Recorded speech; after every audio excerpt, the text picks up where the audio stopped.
Tonight, we're going to explore one of the strangest and most revealing practices in all of Westerosi history. We'll journey into the world of trial by combat, where justice was sought not through careful investigation or reasoned argument, but through violence sanctified by faith. We'll discover why people believed the gods would judge guilt and innocence through the clash of steel, understand how this ancient tradition evolved across thousands of years, and contemplate what it reveals about the relationship between power, law, and belief. But don't worry, this isn't going to be a tale of endless bloodshed, though combat there certainly was.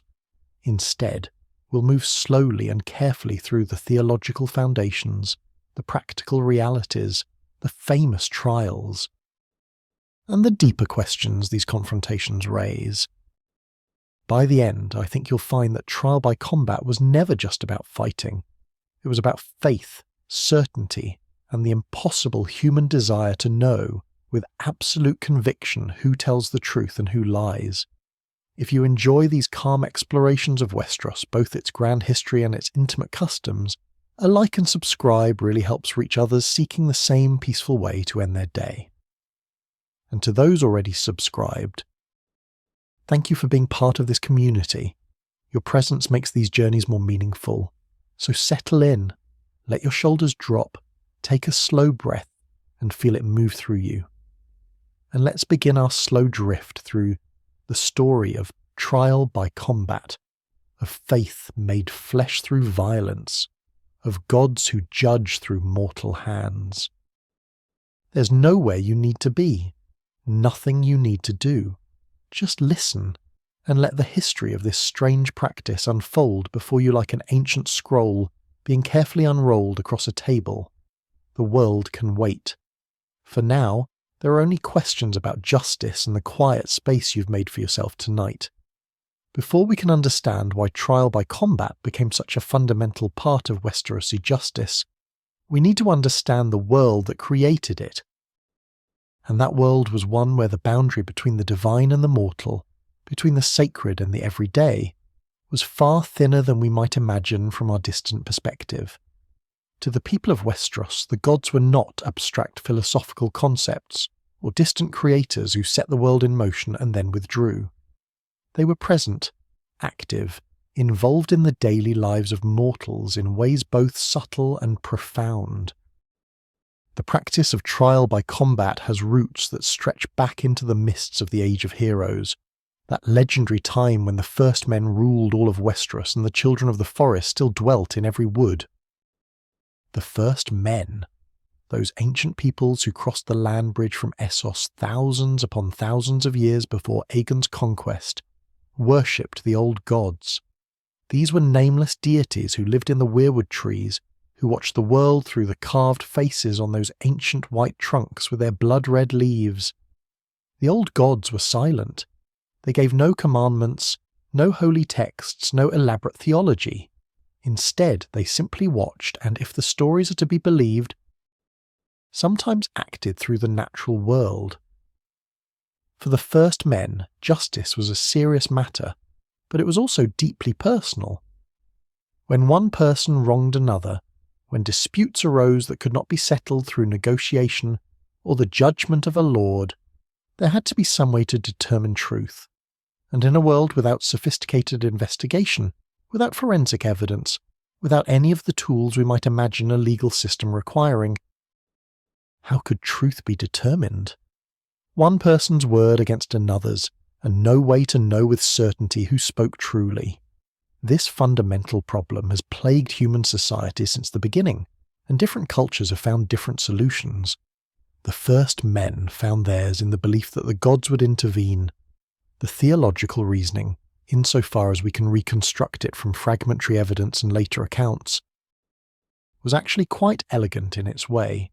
If the old gods watched everything through the weirwood trees, if they knew all truths, if they cared about justice and the proper ordering of the world, then surely they would not allow the guilty to triumph over the innocent.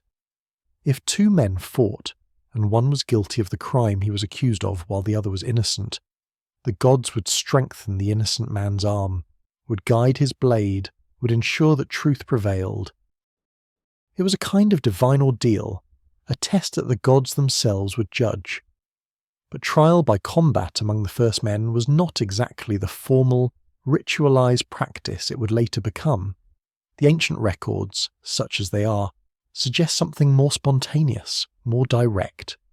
When accusations were made and could not be resolved, men would fight, sometimes to the death, sometimes only until one yielded. The community would gather to witness. The weirwood trees, if any grew nearby, would watch through their carved eyes, and the outcome would be accepted as the judgment of the gods. Simple, direct, violent certainly, but with a kind of brutal clarity that more sophisticated legal systems sometimes lack. We should acknowledge here that we cannot know with certainty how widespread this practice was among the first men. The Age of Heroes is shrouded in legend, and separating historical fact from mythological embellishment is nearly impossible after so many thousands of years. The Maesters debate these questions endlessly, examining ancient texts, comparing oral traditions, trying to understand what truly happened in those distant times. Some argue that trial by combat was a central feature of first men justice. Others suggest it was rare, reserved for only the most serious accusations. Still others wonder whether the practice existed at all in the forms later attributed to it, or whether subsequent generations projected their own customs backward onto a past they could not truly remember. What we can say with more confidence is that when the Andals invaded Westeros thousands of years after the first men had first arrived, they brought their own version of trial by combat with them.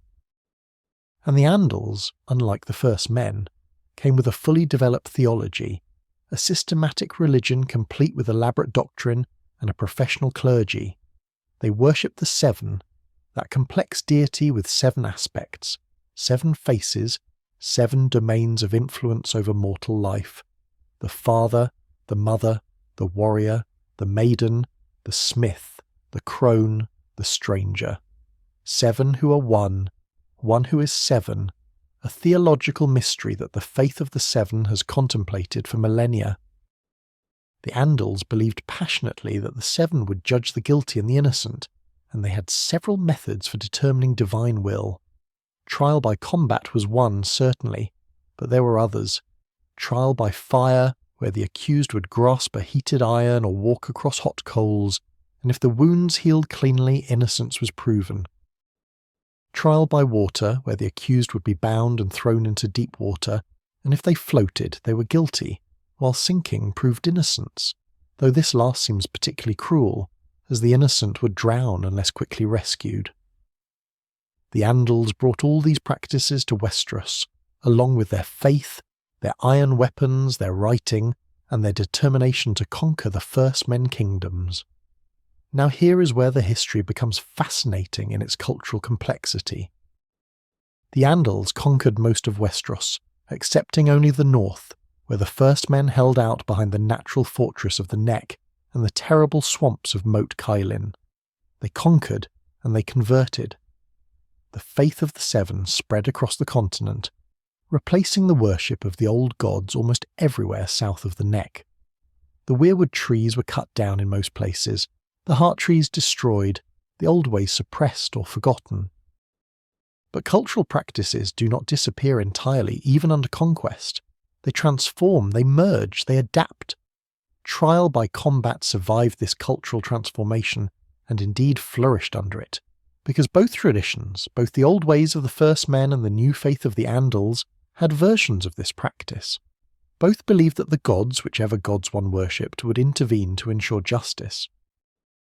And so trial by combat became one of those rare things, a practice that could be justified by either theological framework, that made sense whether you prayed to nameless gods in the woods or to the 7 aspects of one god in a great sept. The faith of the Seven developed a sophisticated theological justification for trial by combat, centered particularly on the warrior, that aspect of the Seven who represents strength, courage, and righteous violence. The faith taught that when 2 champions fought, when steel met steel and blood was spilled in the name of justice, the warrior would guide the hand of the righteous, The guilty might be stronger, might be more skilled, might have better armour and a sharper blade, but none of that would matter because the divine would intercede. Truth would prevail, justice would be done. The very outcome of the combat was proof of divine judgment. This created a kind of theological certainty that was deeply appealing, particularly in a world where so much was uncertain, where life was precarious, where people lived at the mercy of weather and war and disease.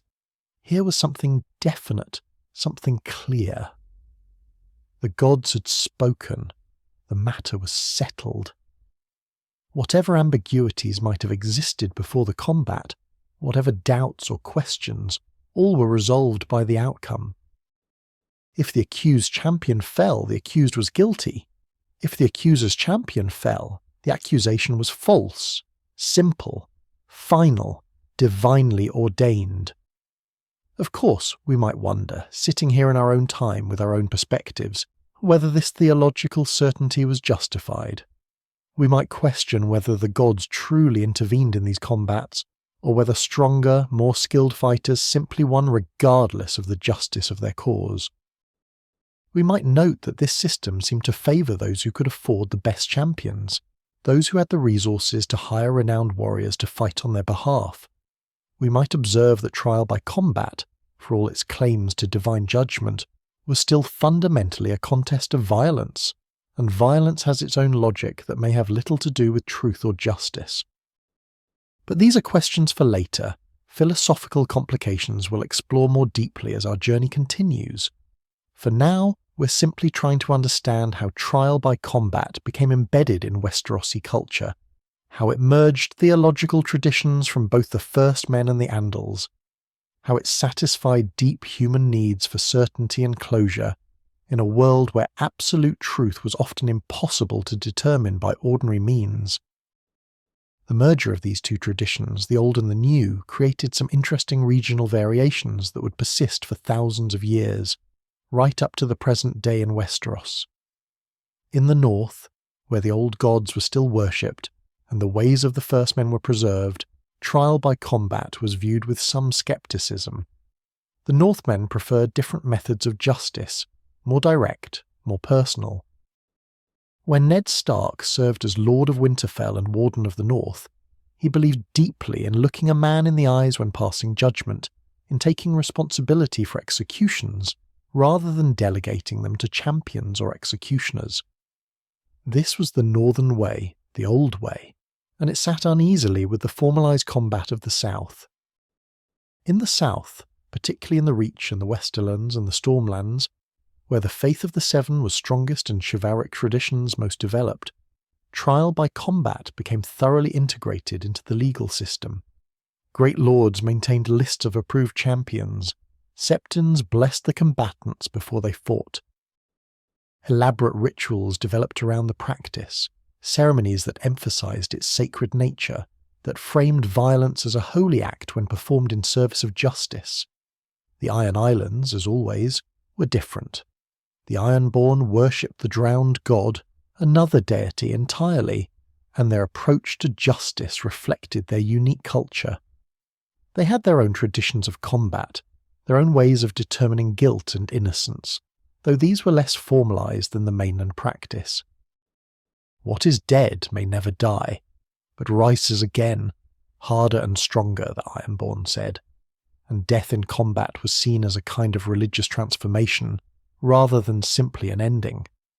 Dorne, too, maintained its own variations, influenced by Rhoynish traditions brought by the migrant people who merged with the existing population to create the distinctive Dornish culture.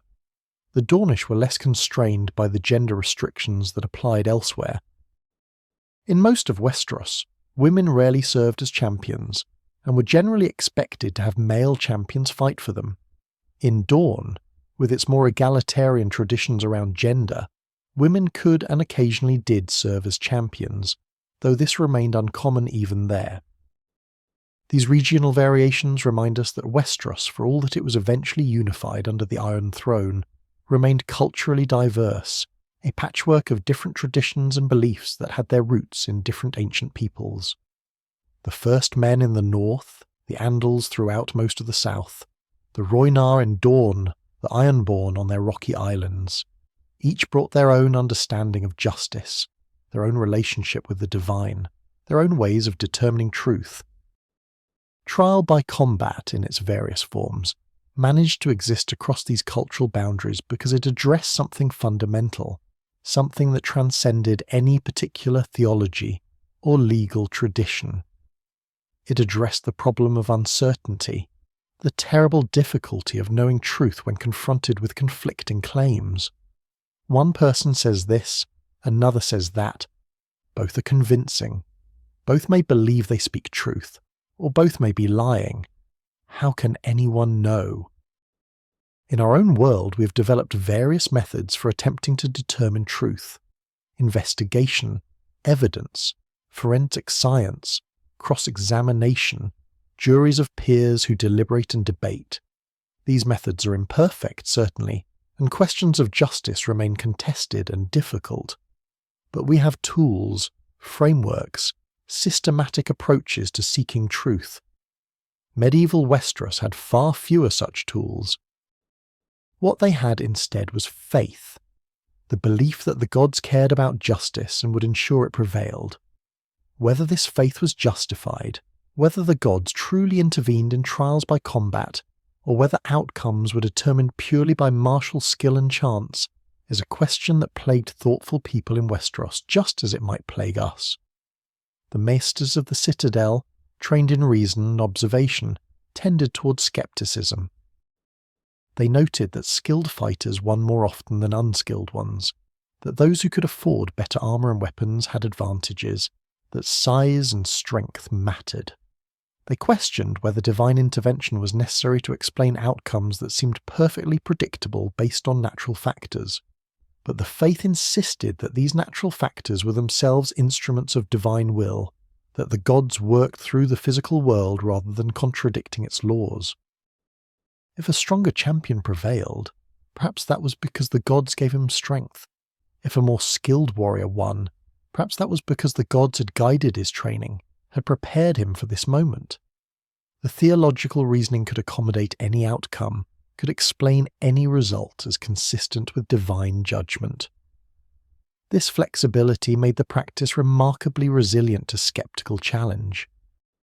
And perhaps we should acknowledge, as we contemplate these distant practices from the comfort of our present moment, that certainty is itself valuable, even if that certainty rests on foundations we might question. The people involved in these trials, both the accused and the accusers, both the champions and the witnesses, believed that justice was being done. They believed that the gods had judged, that truth had been determined, that the matter was settled. This belief, regardless of whether it was objectively justified, allowed communities to move forward, to resolve disputes, to maintain social order. In a world without professional police, without courts as we understand them, without any centralized system of justice, trial by combat served a function, provided a mechanism for ending conflicts that might otherwise have festered indefinitely or exploded into private warfare. So as we move forward in our exploration, as we examine specific trials and consider the practice in greater detail, we should hold this complexity in mind. Trial by combat was neither purely noble nor purely barbaric. It was neither divinely ordained nor purely cynical. It was, like most human institutions, a mixture of idealism and practicality, of faith and calculation, of genuine belief in justice and recognition that someone had to win and someone had to lose, and the outcome, whatever it was, would be called the judgment of the gods. Having explored the ancient origins and theological foundations of trial by combat, we can now turn our attention to the practical realities, to the actual laws and rules and rituals that governed this practice. Because trial by combat, for all its claims to divine judgment, was not simply a matter of two people fighting until one fell.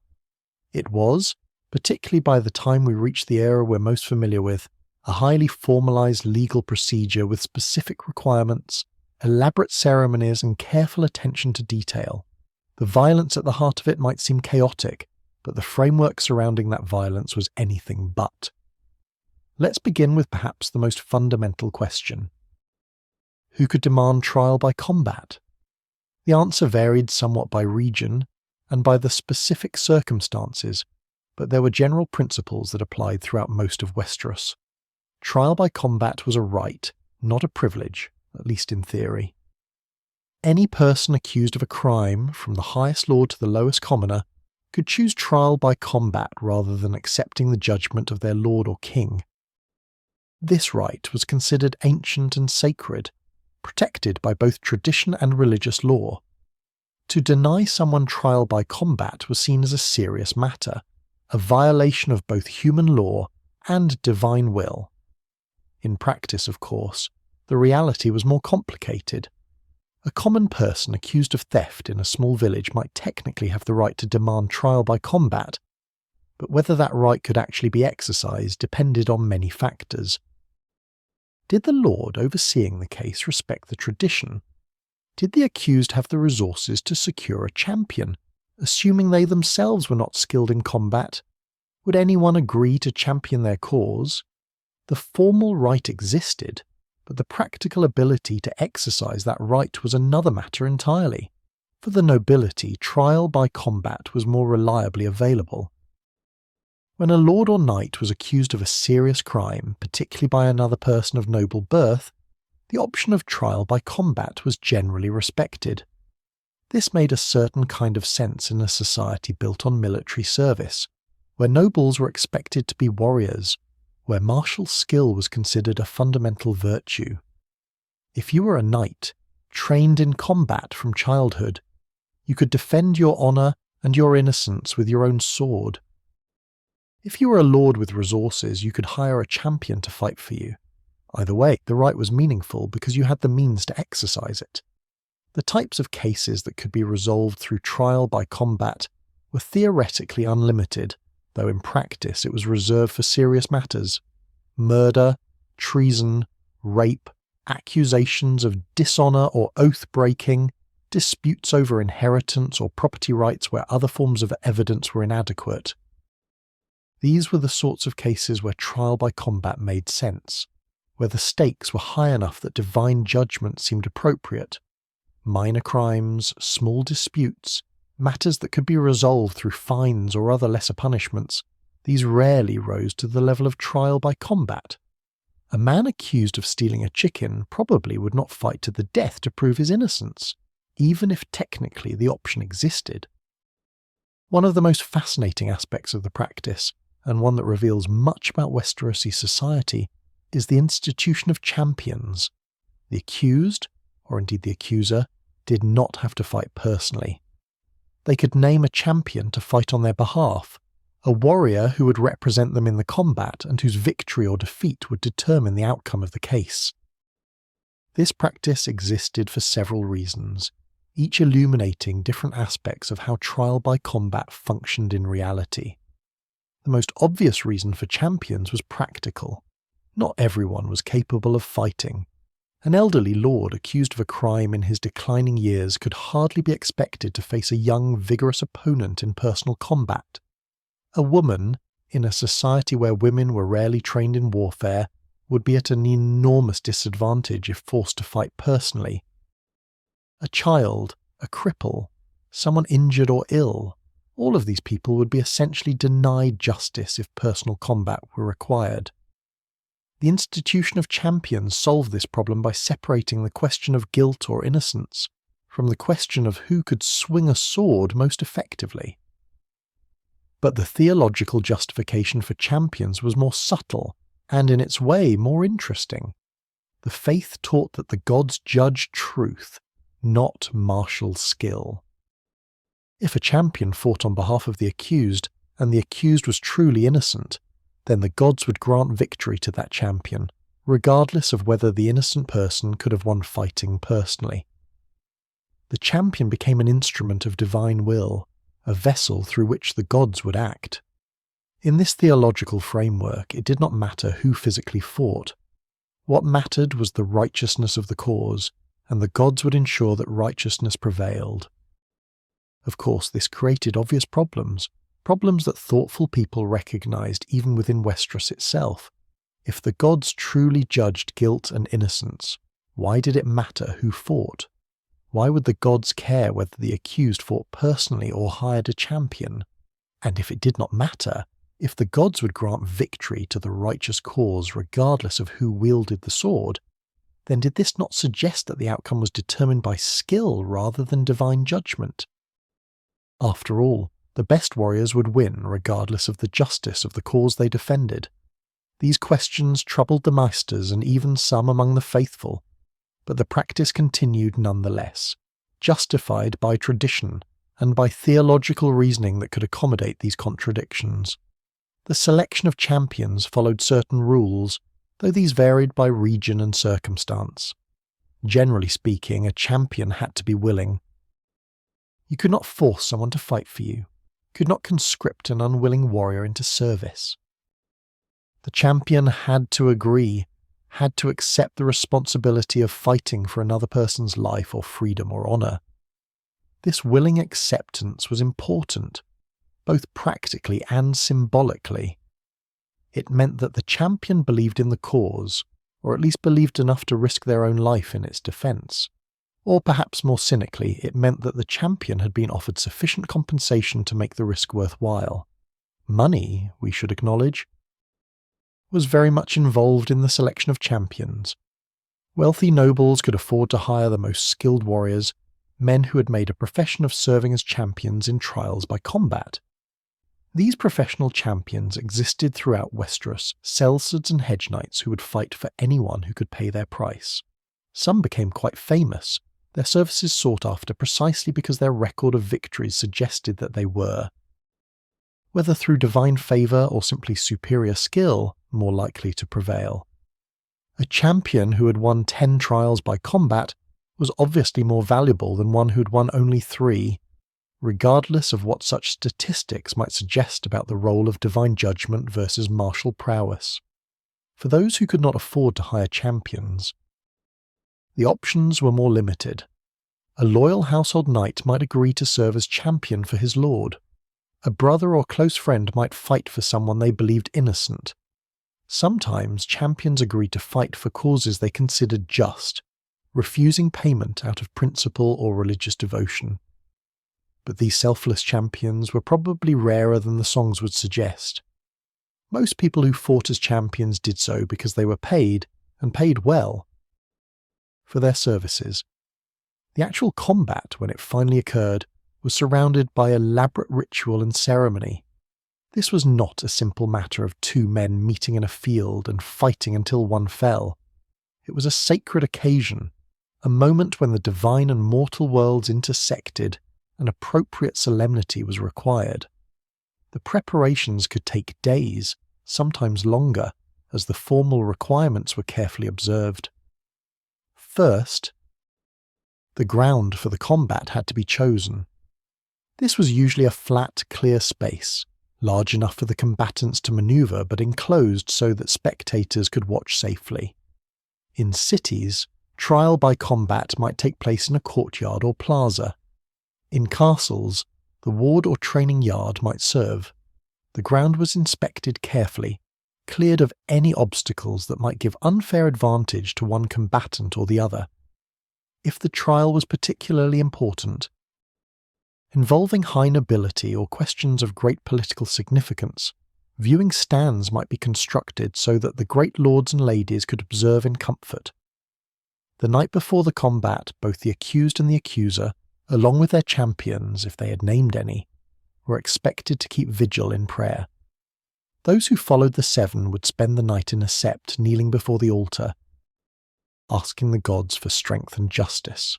Those who followed the old gods might keep vigil in a godswood if one existed nearby, sitting in silence beneath the weirwood trees. This night of prayer served multiple purposes. It demonstrated the seriousness of the occasion, the recognition that this was not simply a fight, but a sacred trial. It gave the participants time to contemplate what they were about to do, to prepare themselves spiritually for the possibility of death. And it reinforced the theological framework, the idea that the combat was ultimately about divine judgment, rather than merely human violence. On the morning of the combat there were more ceremonies. Septons would bless the combatants, anointing them with oils, praying over their weapons, calling upon the Seven to ensure that justice was done. The specific prayers varied, but they generally invoked the Father to judge justly, the warrior to grant strength to the righteous, and sometimes the stranger to accept whichever combatant was fated to die. These blessings were taken seriously, even by those who might have had doubts about the theological underpinnings of the practice. The ritual itself had power, the power of tradition and shared belief, the power of a community gathered to witness a sacred act. Before the combat began, the formal charges were read aloud so that all present understood what was at stake. The accuser or their representative would state clearly what crime was alleged, what oath had been broken, what dishonour had occurred. The accused would have an opportunity to deny the charges, to proclaim their innocence before gods and men. If champions had been named, they would formally accept their roles, declaring their willingness to fight on behalf of their principles. This public declaration was important, establishing clearly who fought for whom and ensuring that the outcome would be binding. The rules governing the actual combat were somewhat flexible, but certain principles generally applied. The combatants could choose their own weapons and armour within reason. Some trials specified particular weapons, requiring both fighters to use swords, or allowing any weapon they chose. Others left it entirely to the combatants to decide. The choice of weapons could be significant, reflecting different fighting styles and different strengths. A large, strong man might choose a heavy warhammer, relying on his ability to deliver devastating blows. A smaller, quicker fighter might prefer a lighter sword and rely on speed and maneuverability. Armour, too, was a choice. Though generally both combatants were expected to be roughly equally equipped, it would be seen as unjust if one fighter wore full plate armour while the other had only leather, unless both parties agreed to such disparity. The goal was to create conditions where divine judgment could manifest, and that required a certain basic fairness in the physical parameters of the fight. The gods might strengthen one combatant's arm, but they would not be expected to overcome absurd practical disadvantages. The combat continued until one combatant died, yielded, or was rendered incapable of continuing. Death, of course, was definitive. If your champion fell dead in the circle, you lost, and the judgment was final. But yielding was also possible, though it carried different implications depending on the circumstances. If you yielded, you acknowledged defeat, which in the context of trial by combat meant acknowledging guilt. The accused who yielded effectively confessed to the crime. The accuser's champion who yielded effectively withdrew the accusation. Yielding was thus not simply an admission of martial defeat, but a legal and moral concession. In practice, yielding was probably less common than the songs might suggest. If the stakes were high, if the crime alleged was murder or treason, if the penalty for losing was death, then yielding offered little advantage. You might as well fight to the end, because surrender would only delay your execution by a few moments. But in cases where the stakes were somewhat lower, where losing might mean exile or the payment of compensation rather than death, yielding when clearly beaten was a rational choice. The role of witnesses was crucial to the legitimacy of the process. Trial by combat was public, deliberately and necessarily so. The community had to witness the combat, had to see for themselves that the rules were followed, that the fight was fair, that the outcome was clear. This public witnessing served as a kind of verification, a collective agreement that the divine judgment had been properly rendered. If a trial by combat occurred in secret, if there were no witnesses to confirm what had happened, the result would lack legitimacy. For particularly important trials, high-ranking witnesses might be specifically required. When a great lord was accused, or when the trial had political implications that extended beyond the immediate parties, the king or his representative might be expected to observe. Lords of major houses might attend, not simply out of curiosity, but as official witnesses whose presence would lend additional legitimacy to the outcome. The more important the trial, the more elaborate the witnessing, the more carefully the society worked to ensure that the verdict, whatever it might be, would be accepted as final and binding. What happened after the combat depended entirely on the outcome. If the accused champion won, the accused was declared innocent, and the matter was considered closed. They could not be tried again for the same crime, could not be accused again based on the same evidence. The gods had judged, and their judgment was absolute. The accuser, if they had fought personally and lost, might face consequences for making a false accusation, though this varied by circumstance. If they had hired a champion who lost, they generally faced no formal punishment beyond the loss of their case, and possibly the loss of their champion's life. If the accuser's champion won, the accused was guilty, and punishment followed immediately or shortly thereafter. For crimes of treason or murder, this usually meant execution, carried out swiftly while the assembled witnesses remained to see justice completed. For lesser crimes, other punishments might be imposed. The key point was that the combat determined guilt, and once guilt was established through this divine judgment, punishment followed according to the law. There were very rarely disputes about trial by combat outcomes, though these were difficult to pursue given the theological framework. If both combatants died simultaneously, or if the outcome was unclear in some other way, the case might be reconsidered. If evidence emerged after the fact that the combat had been tampered with, that one combatant had been poisoned or the ground sabotaged, the verdict might be questioned. But these were exceptional circumstances. Generally, the outcome of trial by combat was considered final, unappealable, the judgment of the gods made manifest in the world of men. Looking at all these rules and rituals, all these careful procedures and elaborate ceremonies, we can see that trial by combat was anything but simple or barbaric. It was, within its cultural context, a sophisticated legal mechanism, one that attempted to balance practical needs with theological requirements, that provided a framework for resolving disputes that might otherwise have been unresolvable.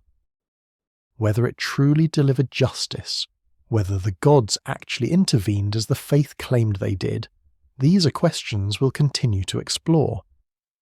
But first, we should meet the people who made their living as champions, those professional warriors who stood between the accused and death, who risked their lives for gold or glory or, sometimes, perhaps, for something resembling justice. Having examined the formal structure of trial by combat, the laws and rituals that govern this practice, we can now turn our attention to perhaps the most fascinating participants in this entire system. The champions themselves, those warriors who made it their profession to fight for others, who stood between the accused as death, who risked their lives for gold or for honour, or for reasons that might have been more complicated than either. These men, and very occasionally women, inhabited a strange position in Westerosi society, both celebrated and suspect, both honoured and scorned, depending on who was judging them and under what circumstances. The professional champion was a peculiar figure in the social landscape of Westeros, in a society that valued martial prowess, that celebrated warriors and knights, that built its entire feudal structure around the notion of military service. You might expect that champions would be universally respected, and yet the reality was more ambiguous, more complicated. A knight who fought in his lord's wars was honourable, performing the service his birth and station demanded. A knight who fought in tournaments was participating in a noble tradition, displaying his skills, winning glory and sometimes prizes. But a knight who fought for coin in trials by combat occupied a more uncertain moral space. Part of this ambiguity stemmed from the theological claims surrounding trial by combat. If the gods truly judged guilt and innocence through the outcome of the fight, then the champion was merely an instrument, a vessel through which divine will flowed. In this framework, the champion's personal qualities mattered little. Whether they were honourable or base, skilled or lucky, devoted to justice or merely mercenary, the gods would ensure the righteous outcome regardless. But if we take this theology seriously, then it raises uncomfortable questions. Why would the gods need particularly skilled champions? If divine intervention determined the outcome, why did wealthy nobles hire the best fighters they could find? The very existence of professional champions, of warriors whose services were sought precisely because their record suggested they would win, seemed to undermine the claim that the gods judged rather than mortal skill deciding. This contradiction was not lost on people in Westeros itself. The maesters, as always, were sceptical, noting that the best champions won most consistently. That superior training and equipment seemed to matter a great deal, that the pattern of outcomes looked suspiciously like what you would expect if skill, rather than divine judgment, determined results. The faith, for its part, maintained that the gods worked through natural means, that they granted skill to the righteous champion, that what looked like martial prowess was actually divine favour made manifest. But even among the faithful, there were those who wondered, who questioned whether hiring a famous champion was an act of faith or simply a practical calculation. The champions themselves seem to have held varying views on these questions. Some were genuinely pious, believing that they served as instruments of the Seven or the Old Gods, that their victories represented divine judgment. These champions might refuse to fight for causes they believed unjust, might pray extensively before combat, might see their profession as a kind of sacred calling. They were warrior priests in a sense, or at least warrior penitents, using their skills to serve what they understood as the will of the gods. Others were more pragmatic, more cynical perhaps. They fought for gold, for the substantial sums that desperate nobles would pay to avoid conviction and execution. They did not particularly concern themselves with whether their clients were guilty or innocent. That was for the gods to judge. They might say, and if the gods wished the guilty to be punished, they would grant victory to the other champion. This rationalization allowed them to fight without moral burden, to separate the question of guilt from the question of who won the combat. They were professionals, providing a service, and the theological implications were not their concern. The compensation for champions varied enormously, depending on the stakes of the trial, the wealth of the client, and the fame of the champion. A well-known champion with an impressive record of victories might demand hundreds of gold dragons for a single trial, enough to live comfortably for years if they survived. Lesser champions, hedge knights or sellswords with fewer victories to their name, might fight for much less, perhaps 10 or 20 gold dragons, or even just a handful of silver stags if the client was poor, for truly impoverished defendants. A champion might occasionally fight for no payment at all, moved by pity or by belief in the cause, though such charity was probably rare. The question of how champions were selected is interesting in its complexity. For a wealthy noble accused of a serious crime, the process might involve sending messengers throughout the realm, seeking the best warriors available, offering enormous sums to secure their services. Word would spread through the network of knights and sellswords that a position was available, that good money was being offered. Champions would present themselves, would list their credentials, their past victories, the notable opponents they had defeated. The selection process could take weeks, as the accused or their representatives carefully evaluated their options, trying to determine who would give them the best chance of divine favour, or of mortal victory depending on which they believed mattered more. For someone less wealthy, less connected, the options were more limited. They might approach hedge knights travelling through the area, sellswords looking for employment, younger sons of minor houses trying to make names for themselves. The negotiation would be more direct, more desperate perhaps. I will pay you 5 gold dragons if you fight for me. I will give you my horse and armour if you win. I will grant you lands if I survive this trial. The terms would be whatever the two parties could agree upon, whatever the champion thought fair compensation for the risk of death. The training of professional champions was intensive, though it varied depending on their background.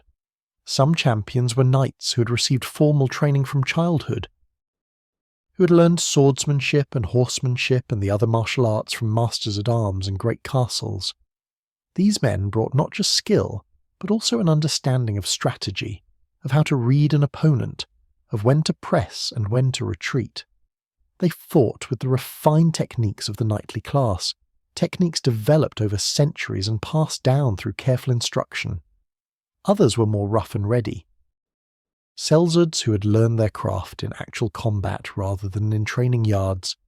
They might lack the formal technique of trained knights, but they compensated with experience, with the hard-won knowledge of how real fights unfolded, of the dirty tricks and desperate measures that could turn the tide when death was moments away.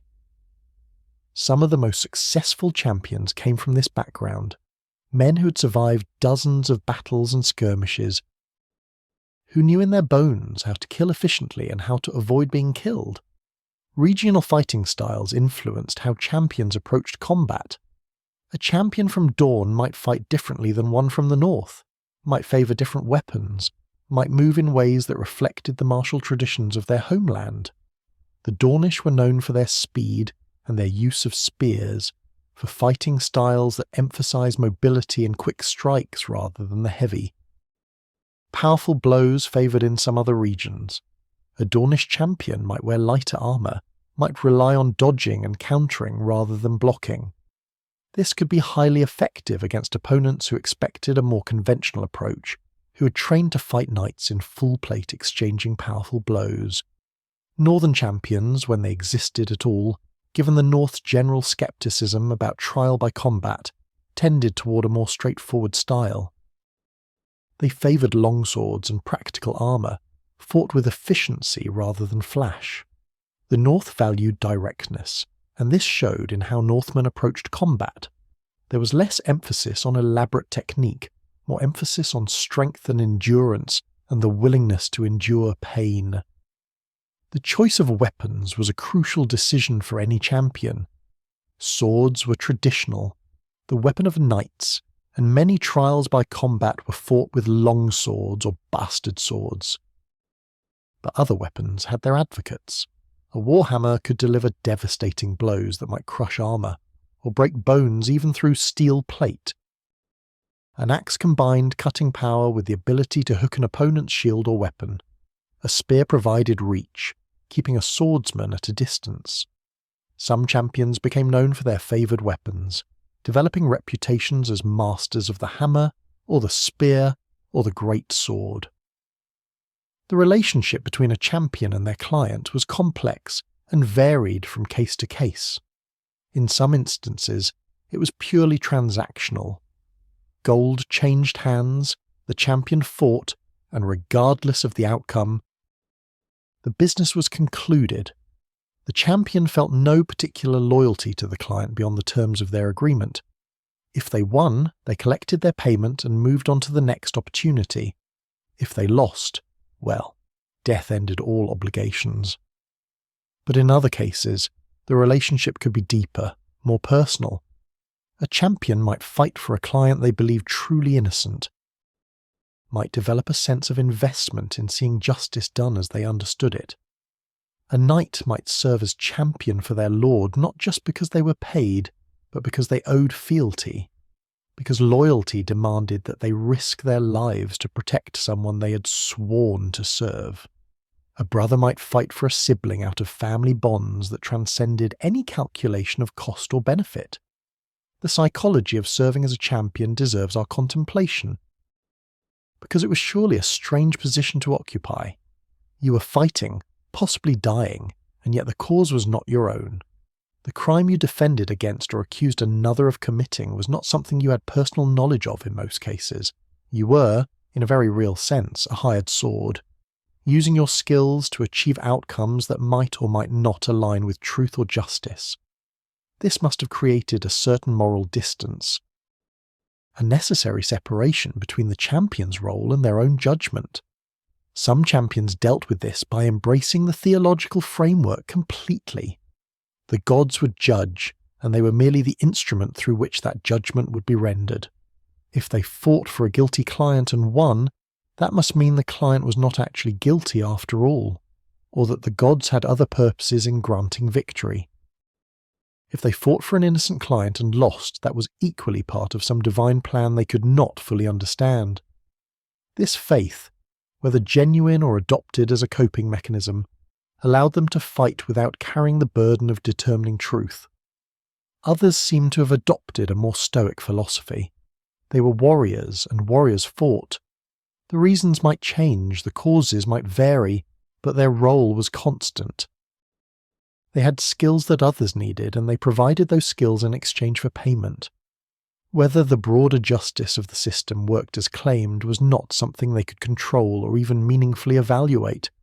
They could only do their part, fight well, try to survive, and leave the larger questions to the gods or the philosophers or whoever concerned themselves with such matters.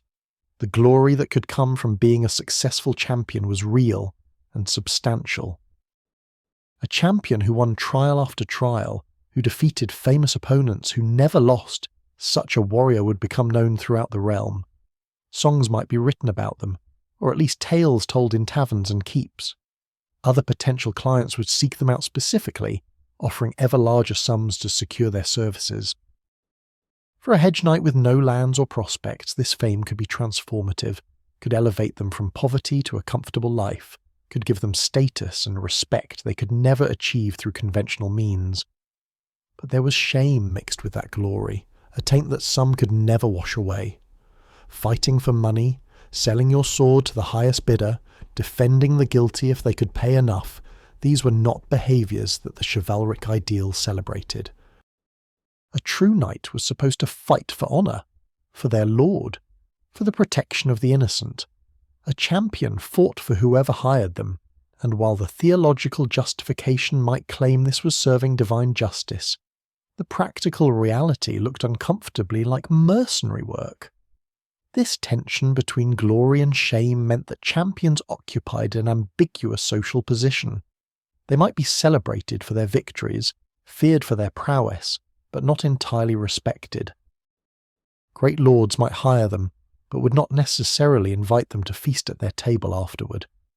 They existed in that uncertain space reserved for people who perform necessary but slightly disreputable services, valued for what they could do, but not fully accepted into polite society. There were champions who refused certain cases, who maintained personal codes that limited who they would fight for. Some would not defend those accused of particularly heinous crimes like the murder of children or the rape of noblewomen.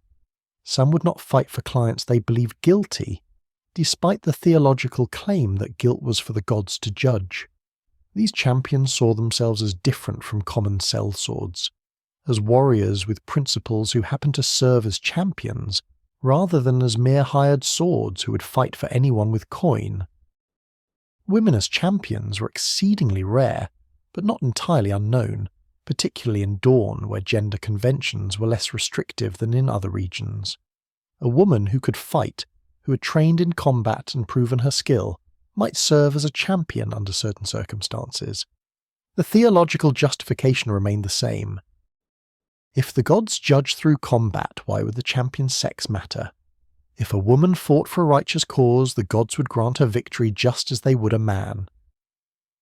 The practical reality, of course, was that most women in Westeros received no combat training, and those few who did often faced enormous social pressure not to use those skills in such a public, violent manner.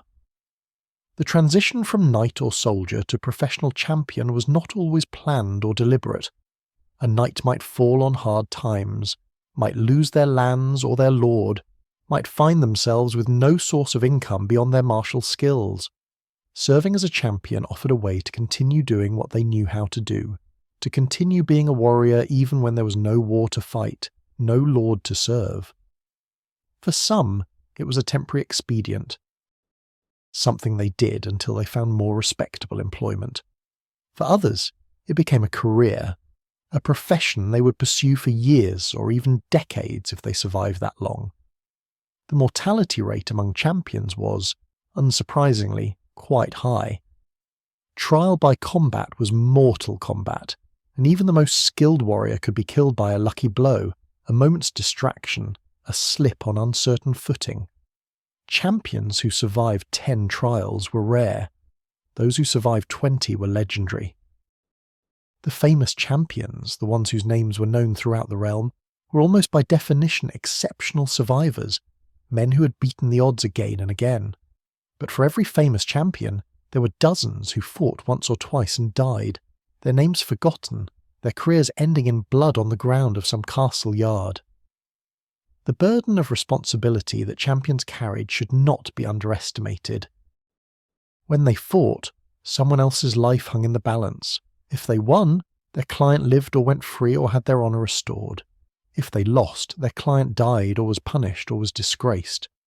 This responsibility might weigh heavily on some champions, particularly those who fought for clients they believed in, for causes they thought just. The pressure to win was not just about their own survival, but about fulfilling their obligation to the person who had placed their trust and their life in the champion's hands. Some champions seem to have dealt with this pressure by emotional detachment, by refusing to form connections with their clients, by treating each trial as just another fight rather than as a life or death matter for someone else. Others embraced the connection, met with their clients before the combat, learned their stories, tried to understand what was at stake. Whether this helped them fight better or simply made the burden heavier is impossible to say.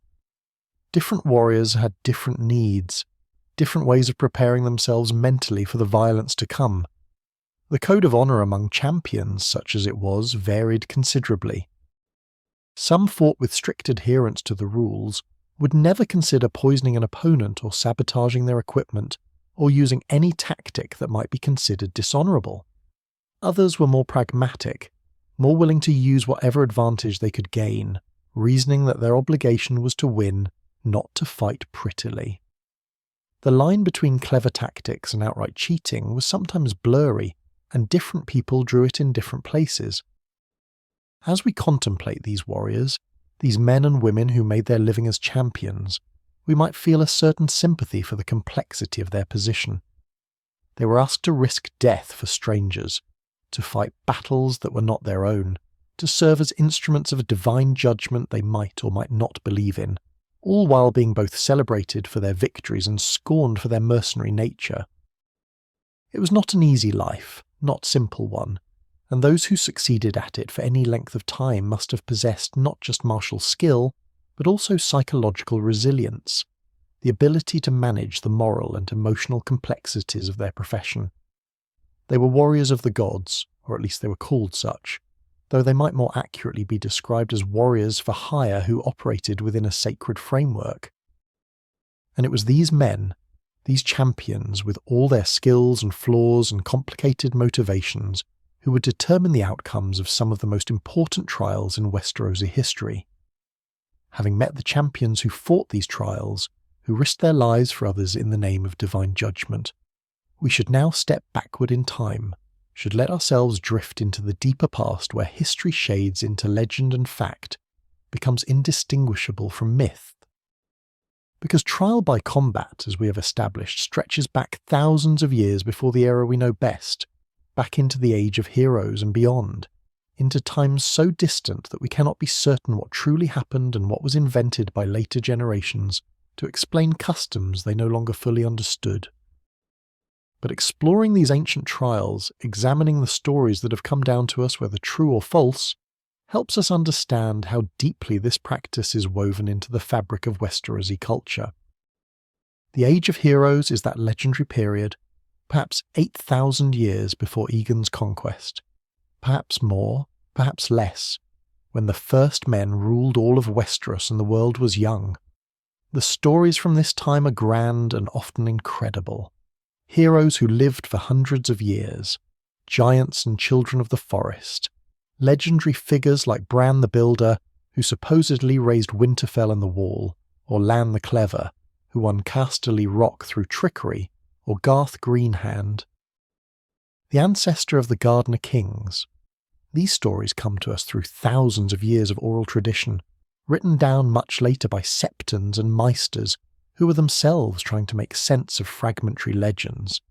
Within these legends, we find stories of trials by combat, though we must acknowledge that separating historical truth from later invention is essentially impossible. The maesters have debated these questions for centuries without reaching consensus, and we should approach these ancient tales with appropriate humility about what we can actually know. Still, the stories themselves are revealing, regardless of their historical accuracy, because they show us how later generations imagined justice worked in the distant past, how they thought about divine judgment and the proper resolution of disputes. One legend that appears in several variations involves a succession dispute in the Age of Heroes, though which kingdom it occurred in varies depending on who tells the story. In some versions it is the North, in others the Stormlands or the Vale. The essential narrative is consistent, however. A king died without a clear heir, or with multiple sons who each claimed the throne, or with a will that was disputed.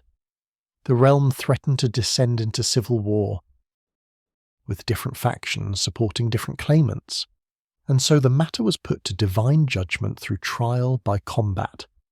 The claimants, in this legend, did not fight personally, but named champions to represent them. These champions were the finest warriors in the realm, men of legendary prowess. The combat lasted for hours, or in some tellings for an entire day, the two warriors so evenly matched that neither could gain advantage. Finally, one champion struck a mortal blow, and his victory determined who would be king. The realm accepted this judgment, civil war was averted, and the chosen king ruled long and well, proving that the gods had chosen wisely. This story, in its various forms, contains themes that would recur throughout the history of trial by combat. The use of champions rather than the principals fighting personally. The appeal to divine judgment as a way to resolve disputes that could not be settled through ordinary means. The acceptance of the outcome as binding and final, regardless of what anyone might have personally believed about the relative merits of the different claimants. And the retrospective justification. The way that the winner's successful reign was taken as proof that the gods had indeed judged correctly. Whether any such trial actually occurred is impossible to say. The story might be entirely invented, a legend created to explain the origins of some royal house, or to justify the practice of trial by combat by giving it ancient and noble precedents. Or it might be based on real events, transmitted through so many generations that the details have been transformed beyond recognition. The Meisters argue about such questions, examining linguistic evidence and comparing different versions of the legends and trying to determine what might plausibly have happened 8,000 years ago. But for our purposes, the historical accuracy matters less than what the legend reveals about how Westerosi culture understood trial by combat. Another set of legends involves the Children of the Forest, those mysterious non-human inhabitants of Westeros who existed before the first men arrived. The children, according to the old stories, lived in harmony with nature, worshipped the old gods, and possessed strange powers that humans could not fully understand. When the first men first came to Westeros, there was war between the two peoples. The first men cut down the weirwood trees to make farmland, and the children fought to defend their forests. This war lasted for generations, according to the legends, until finally a peace was made. Some versions of these legends suggest that trial by combat played a role in establishing this peace. Representatives from each side, a first man and one of the children, fought in single combat on the Isle of Faces in the middle of the God's Eye Lake. The gods watched through the weirwood trees that grew thick on that island, and they judged between the two peoples. The outcome of this combat, whatever it was, established the terms of the peace. The children would keep the deep forests. The first men could have the open lands, and both would respect the weirwood trees, which would be sacred to both peoples. This legend is particularly interesting because it suggests that trial by combat existed before the first men even established their kingdoms, that it was among their most ancient customs, brought with them when they crossed the narrow sea from Essos. And the involvement of the Children of the Forest, the presence of the old gods watching through the weirwoods, establishes the practice as not merely human, but as recognised by the other sentient beings who shared the world, as accepted by the gods themselves. Again, we must acknowledge uncertainty about whether any such trial actually occurred. The children of the forest themselves are shadowy figures in history, known primarily through legend. Whether they actually fought a formal trial by combat with the first men is unprovable. But the story persisted for thousands of years, was told and retold, became part of how the North understood the origins of their relationship with the old gods and the proper role of violence in determining justice.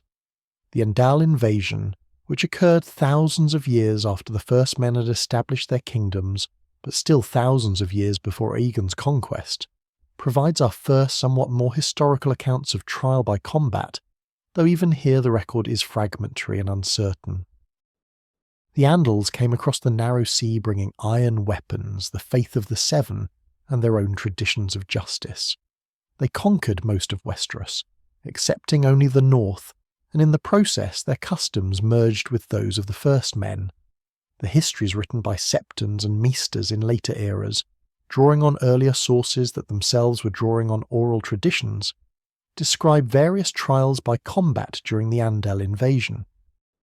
These accounts have more historical detail than the legends of the Age of Heroes, more specific names and places and dates, though the dates are still vague and the accounts often contradictory. What we can say is that the Andals certainly practiced trial by combat, that they brought with them elaborate theological justifications for the practice centred on the Seven, and that when they conquered First Men kingdoms, the two traditions of trial by combat merged. One account describes a trial by combat between an Andal knight and a First Men warrior chief, fighting to determine whether a particular valley would be held by the invaders or remain with the original inhabitants. The Andal knight wore steel armour and fought with an iron longsword, weapons superior to what the First Men possessed at that time. The First Men warrior fought with bronze and with the fierce determination of someone defending their homeland. The combat was brutal, and both men were wounded, but the Andal knight prevailed. The valley passed to the Andals, and the surviving First Men were driven into the hills. This account, whether fully accurate or not, reveals something about how trial by combat functioned during times of conquest and cultural collision. It provided a framework that both sides could accept, or at least understand, for determining disputed questions.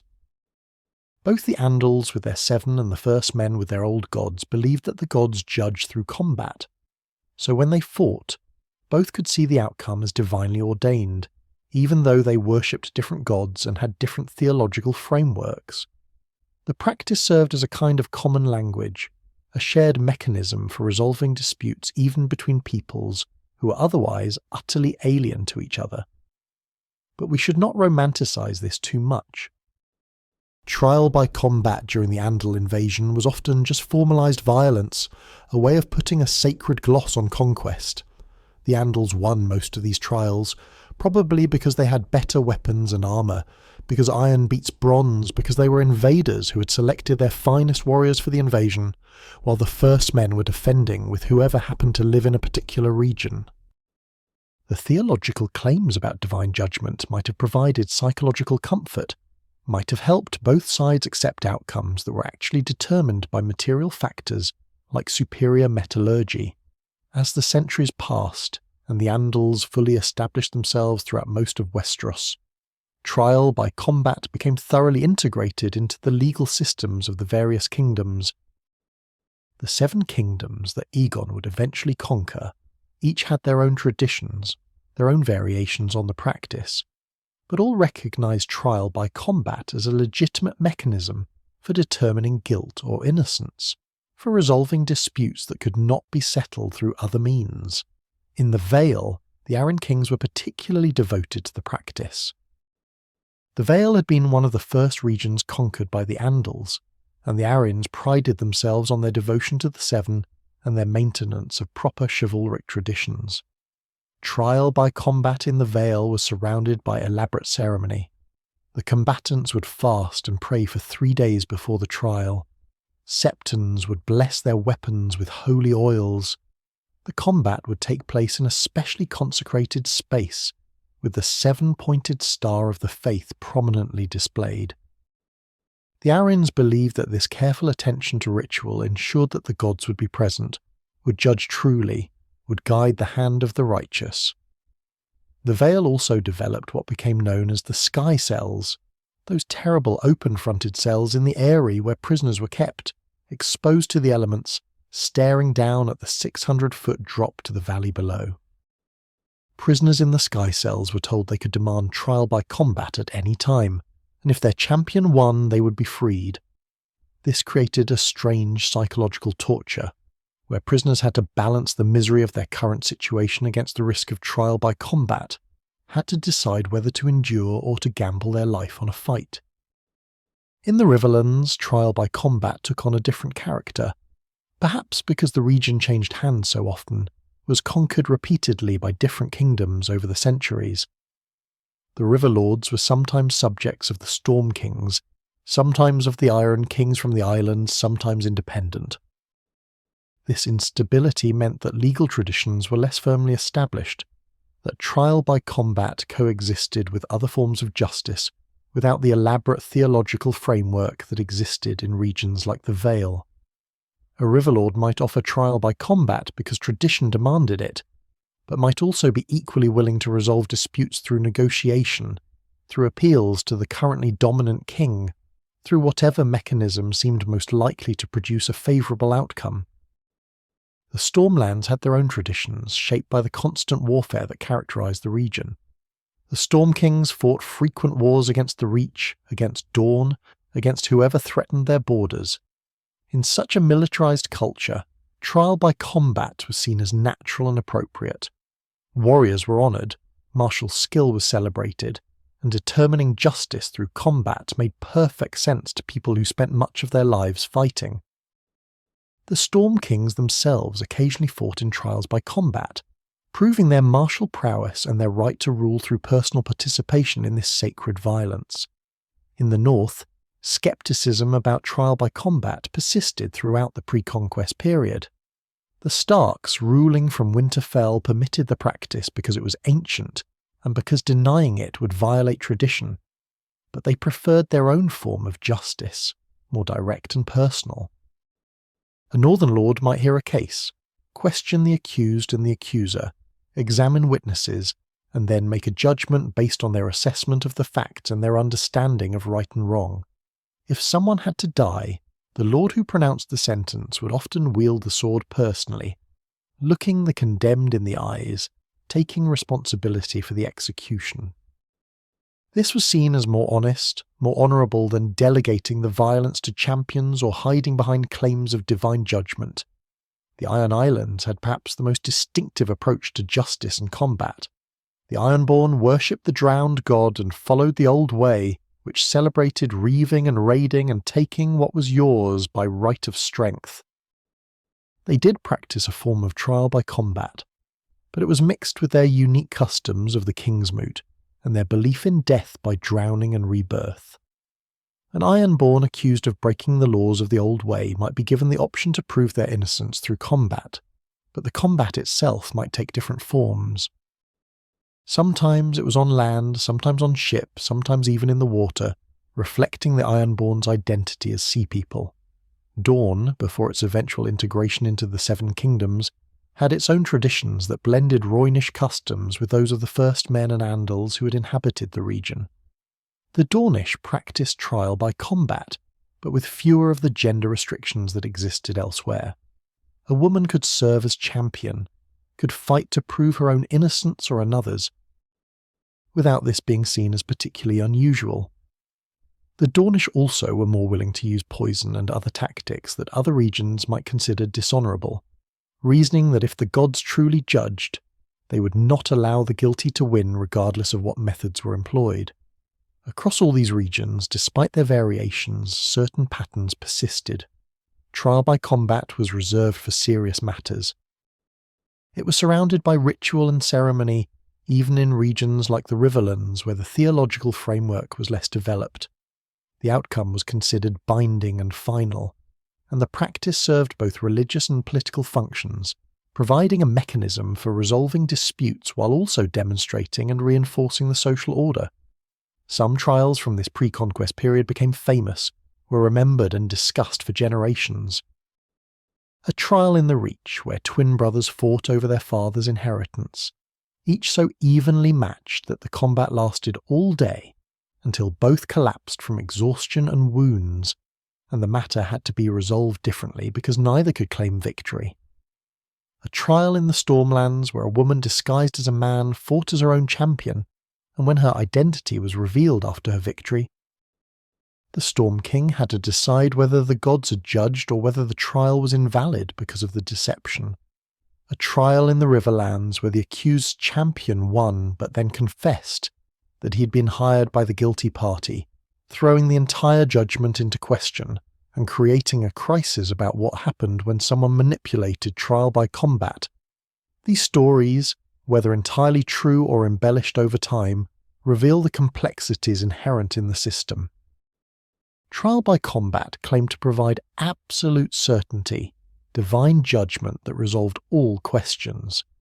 But human ingenuity and circumstance could create situations where even this supposedly definitive mechanism produced ambiguous results, raised new questions, forced people to think carefully about what they actually believed regarding how the gods judged, and what happened when the neat theological framework confronted messy reality.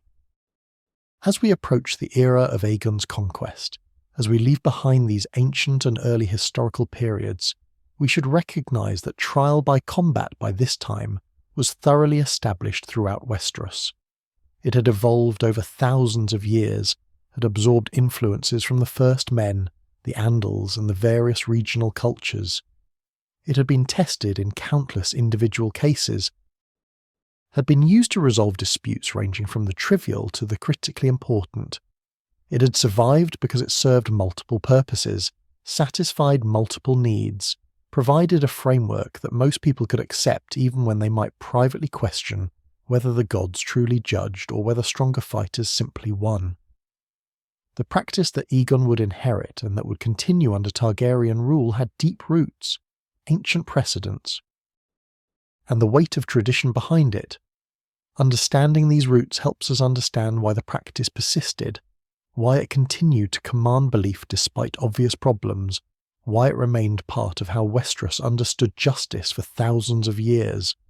Having explored trial by combat in its ancient forms, in the legendary and historical periods before the Targaryens transformed Westeros, we can now turn our attention to how this practice evolved under the Dragon Kings. Because the arrival of Aegon the Conqueror and his sisters, the unification of the Seven Kingdoms under a single throne, and the introduction of dragons as a visible, undeniable force in the world, created new tensions and new questions around the practice of trial by combat. If the gods judged guilt and innocence through mortal combat, what did it mean that the royal family commanded creatures that could burn armies to ash? How did divine justice work in a world where dragons existed? Aegon the Conqueror, when he unified the Seven Kingdoms in the years leading up to what would become known as the Conquest and the establishment of Year One after Conquest, inherited a complex patchwork of legal traditions. Each of the former kingdoms had its own customs, its own approaches to justice, its own relationship with trial by combat. The North, as we have noted, was sceptical of the practice. The Vale embraced it wholeheartedly. The Riverlands, the Stormlands, the Reach, each had slightly different traditions, different expectations, different rules governing when and how trial by combat could be demanded. Aegon's approach to these varying traditions was characteristically pragmatic. He did not attempt to impose complete uniformity, did not try to create a single legal code that would apply identically throughout his new realm. Instead, he allowed regional variations to continue, permitted the former kingdoms to maintain their own customs in most matters, including trial by combat. This was wise, politically and practically. He had conquered through overwhelming military force, through the power of 3 dragons, but he understood that lasting rule required more than just the threat of dragonfire. It required accommodation, compromise, allowing the conquered peoples to retain their sense of identity and tradition, even while acknowledging a new supreme authority. But Aegon did establish certain principles that applied throughout the realm. The king's peace was paramount. Private warfare between lords was forbidden. Justice ultimately derived from the Iron Throne, even if that justice was administered locally according to local custom. Trial by combat remained available as a legal mechanism, but it operated now within a framework of centralized authority that had not existed before. If a lord demanded trial by combat and the matter was sufficiently important, the king or his representatives might observe, might even intervene if they believed the proceedings were unjust or improperly conducted. This created an interesting dynamic. Trial by combat was supposed to be divine judgment, the gods deciding guilt or innocence through the outcome of the fight. But now there was a king who commanded dragons, and dragons were themselves almost godlike in their power. If the gods judged through combat, but the king could burn anyone who displeased him regardless of their guilt or innocence, where did true authority lie? With the gods or with the dragons? This was not a question that most people asked explicitly, but it hummed beneath the surface, a tension that would occasionally erupt into more direct confrontation. The most dramatic instance of this tension came during the reign of Aegon's son Aenys, and more significantly during the reign of Aenys's brother and successor, Maegor the Cruel. The Faith of the Seven, which provided the primary theological justification for trial by combat in most of Westeros, had never fully accepted the Targaryens. The practice of sibling marriage, the polygamy that Aegon had practiced with his sister wives, these violated the faith's teachings about proper marriage and family. The faith had tolerated these violations while Aegon lived, recognizing that opposing a king with 3 dragons would be futile and possibly suicidal. But after Aegon's death, when his son Aenys proved to be a weak king, and when Maegor embraced policies that the faith found intolerable, the tension finally exploded into open conflict. The faith militant, the military orders of the Faith of the Seven, rose in rebellion. These were the warriors' sons and the poor fellows, armed religious warriors who believed they were doing the work of the gods by opposing the Targaryen dynasty. The rebellion was complex, motivated by religious conviction, political calculation, and genuine belief that the Targaryens represented a corruption of divine law. And within this rebellion, trial by combat took on new significance and new forms. The faith militant did not simply wage conventional warfare against the crown.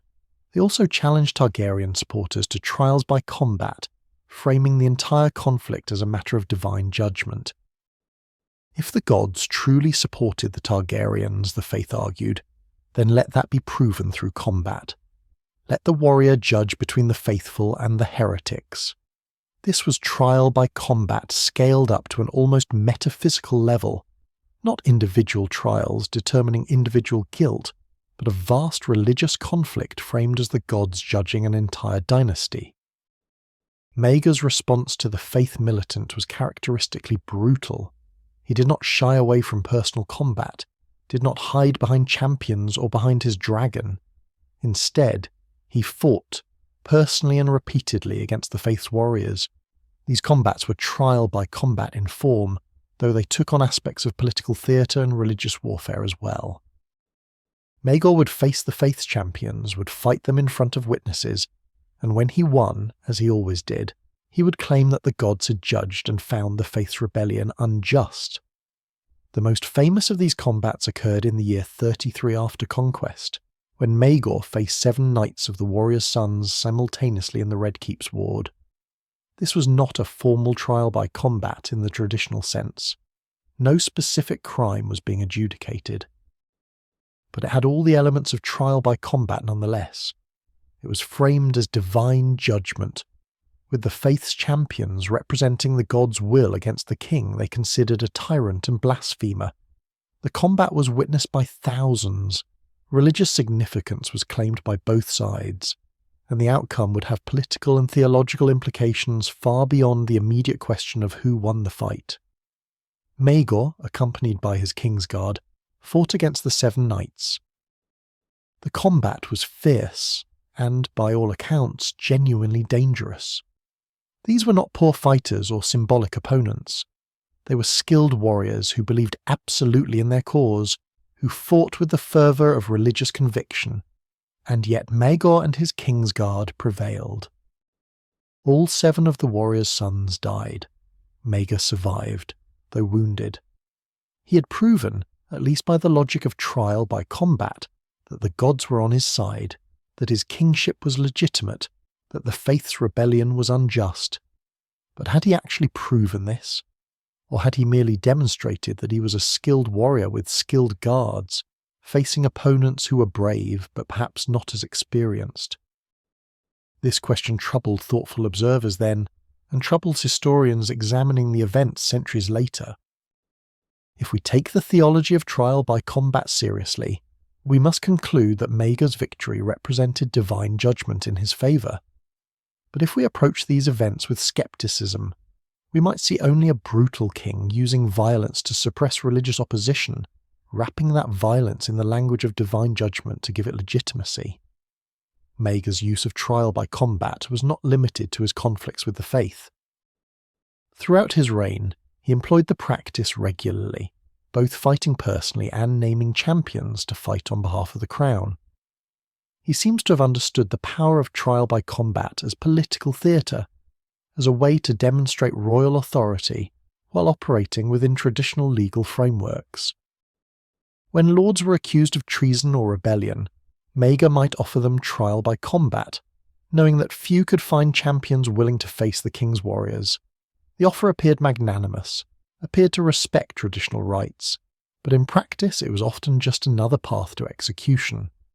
There is something particularly interesting about a king participating personally in trial by combat, something that reveals the complex relationship between royal authority and divine judgment. When a common person demanded trial by combat, they were appealing to the gods over the judgment of their earthly lord. But when the king himself fought in trial by combat, what exactly was being appealed to? The king was supposedly the god's representative on earth, deriving his authority from divine will. So when he fought in trial by combat, was he submitting himself to divine judgment, or was he simply using his martial skills to enforce judgments that were already, by definition, divinely sanctioned because they came from him? These philosophical tangles did not prevent the practice from continuing. After Maegor's death, after the faith militant was finally suppressed, and the poor fellows and warrior sons disbanded, trial by combat returned to its more conventional form. Later Targaryen kings generally did not fight personally, though they maintained the practice as part of the realm's legal system.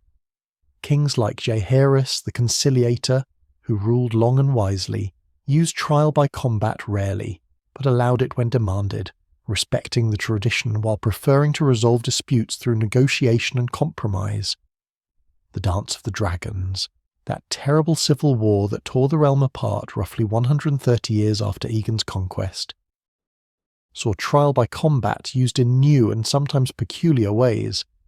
This was a war of succession, with 2 branches of House Targaryen claiming the Iron Throne, each supported by dragons and by a coalition of great lords. In such a context, formal trials by combat seemed almost beside the point. The entire war was, in a sense, a giant trial by combat, both sides claiming divine favour, both sides believing that the gods would ensure their victory if their cause was just.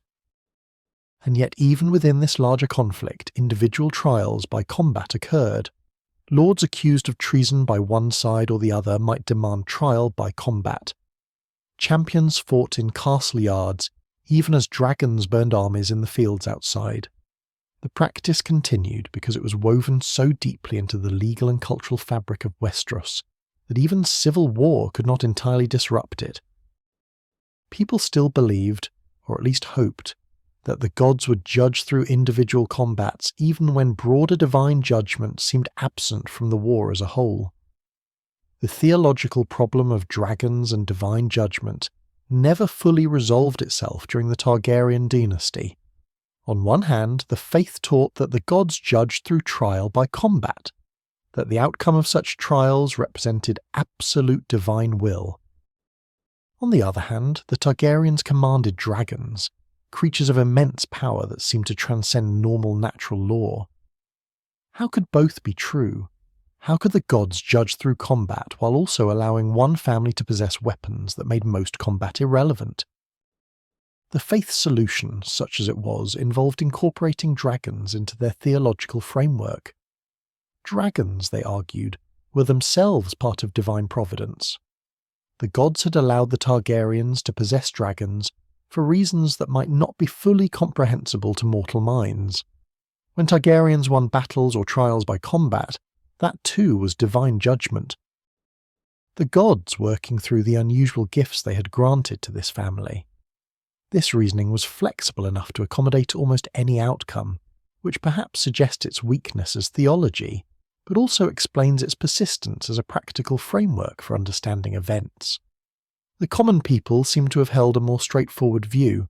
Dragons were powerful and terrifying, and the Targaryens who rode them were to be feared and obeyed.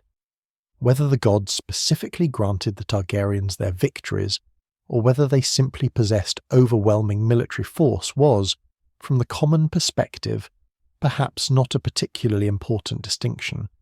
Either way, you did not want to anger them, did not want to be on the wrong side of either their dragons or their justice system.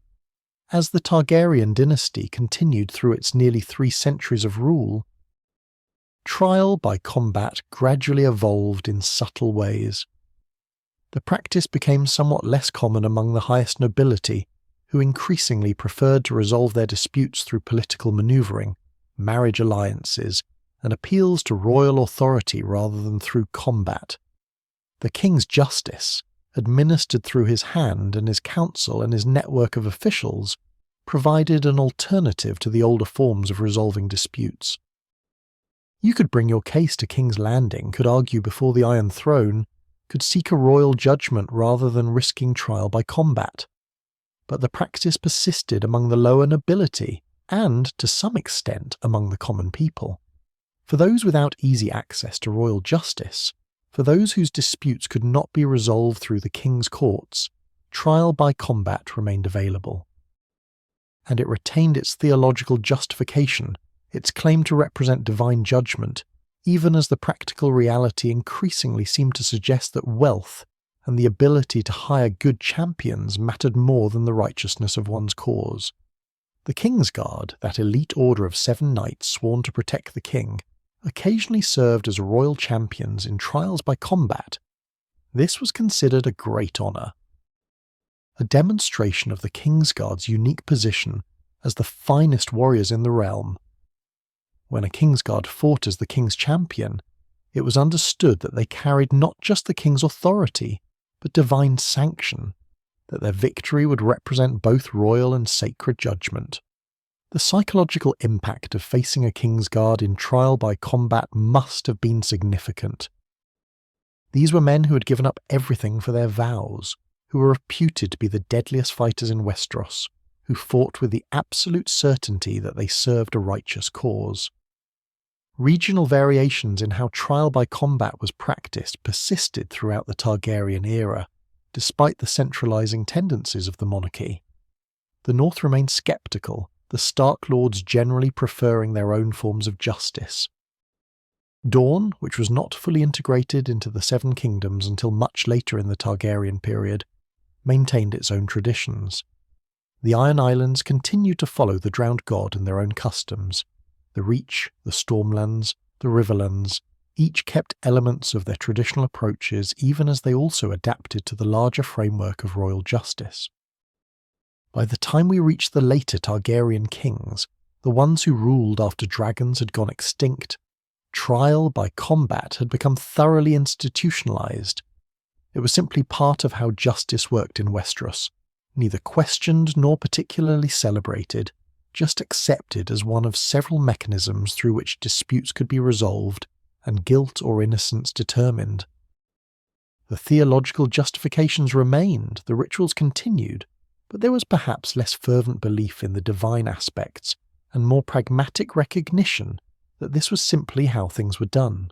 The maesters, ever sceptical, continued to question the practice throughout this period. They compiled records of trials by combat, noted patterns in outcomes, observed that skill seemed to matter more than righteousness. But their skepticism did not lead to any significant reform of the practice. The faith, despite its own complicated relationship with the Targaryen dynasty, never abandoned the theological framework that justified trial by combat. And the common people, for the most part, continued to accept outcomes of trials by combat as legitimate, as representing some form of justice, even if they might privately wonder whether the gods truly judged or whether the stronger fighter simply won. As we move forward toward more recent history, toward the trials by combat that occurred in the twilight of Targaryen rule, and in the era that followed Robert's rebellion, we should remember this long Targaryen period, nearly 300 years during which trial by combat existed alongside dragon power, during which the practice evolved and adapted, during which the tension between divine judgment and worldly power was never fully resolved, but was successfully managed through theological flexibility and practical accommodation. The Targaryens did not create trial by combat, but they shaped how it functioned, how it was understood, how it operated within the framework of centralized monarchy. And the patterns established during their rule would persist long after the dynasty itself fell, would continue to influence how Westeros understood justice and divine will and the proper relationship between violence and truth. Moving forward from the long Targaryen period, from those nearly 3 centuries when dragons existed and then vanished, when the practice of trial by combat evolved within a framework of centralized monarchy, we come to more recent times, to the era of Robert Baratheon, who took the Iron Throne through rebellion rather than inheritance, who ended the Targaryen dynasty and established a new order while still operating within many of the same traditions and structures that the Targaryens had built. This was the time just before the War of the Five Kings, the period that those now living would remember personally, when trial by combat still existed but was perhaps beginning to fray at the edges, when old certainties were being questioned even as old practices continued. Robert Baratheon was not a man much concerned with the niceties of law or the theological implications of different forms of justice. He had been a warrior, one of the finest of his generation, a man who had won his crown through personal combat at the Trident, where he struck down Prince Rhaegar Targaryen with his warhammer. He understood violence, celebrated it in the controlled form of tournaments, enjoyed watching men fight, but the actual administration of justice, the careful weighing of evidence and consideration of law, these things bored him. He was content to let his hand, first Jon Arryn and later Eddard Stark, manage the day-to-day governance of the realm while he hunted and feasted and sought distractions from the burdens of kingship. Under Robert's rule, trial by combat continued much as it had under the late Targaryens. It was available as a legal mechanism throughout the Seven Kingdoms. The formal procedures remained in place. The theological justifications provided by the faith were unchanged. If someone was accused of a serious crime and demanded trial by combat, that demand was generally honoured, provided they could find a champion willing to fight for them, or were capable of fighting themselves. The system functioned, served its purpose, resolved disputes in the traditional way. But there was perhaps a sense that the practice had become somewhat routine, that it had lost some of the sacred weight it once carried. When trials by combat occurred during Robert's reign, they were still surrounded by ceremony, still framed as divine judgment, but there seemed to be less fervent belief in the theology, and more pragmatic acceptance that this was simply how certain types of cases were handled. The gods would judge, people said, but they said it with less conviction than their grandparents might have, more as a formula than as a statement of deep faith. This declining conviction was particularly noticeable among the educated nobility and the maesters. The maesters had always been sceptical about trial by combat, preferring reason and evidence to appeals to divine intervention. By Robert's time, their scepticism had spread more widely, had infected even some lords and knights who might publicly maintain the traditional pieties, but privately doubted whether the Seven or the old gods actually intervened in fights between armed men. These educated skeptics noted that the better fighter usually won regardless of guilt or innocence, that wealth mattered because it could buy better champions, that the entire system looked suspiciously like it rewarded violence and resources rather than righteousness. But among the common people, belief in the divine nature of trial by combat remained strong. For small folk with little education and few resources, the idea that the gods would ensure justice prevailed was comforting and important. They might not be able to afford the best lawyers or champions, might not understand complex legal arguments, but they could understand combat. They could see two men fight and know that one won and one lost. And if the faith told them that this outcome represented divine judgment, that provided certainty and closure in a way that more sophisticated forms of justice might not. The contrast between northern and southern approaches to justice became particularly visible during this period, when Eddard Stark served as Robert's hand and brought northern sensibilities to the governance of the realm. Ned Stark embodied the northern tradition, the old ways of the first men that had persisted in the north, even as the south embraced the faith and its elaborate theological frameworks. He believed in looking a man in the eyes when passing judgment, in taking personal responsibility for executions, in direct engagement with questions of guilt and innocence, rather than delegating these matters to divine intervention through combat.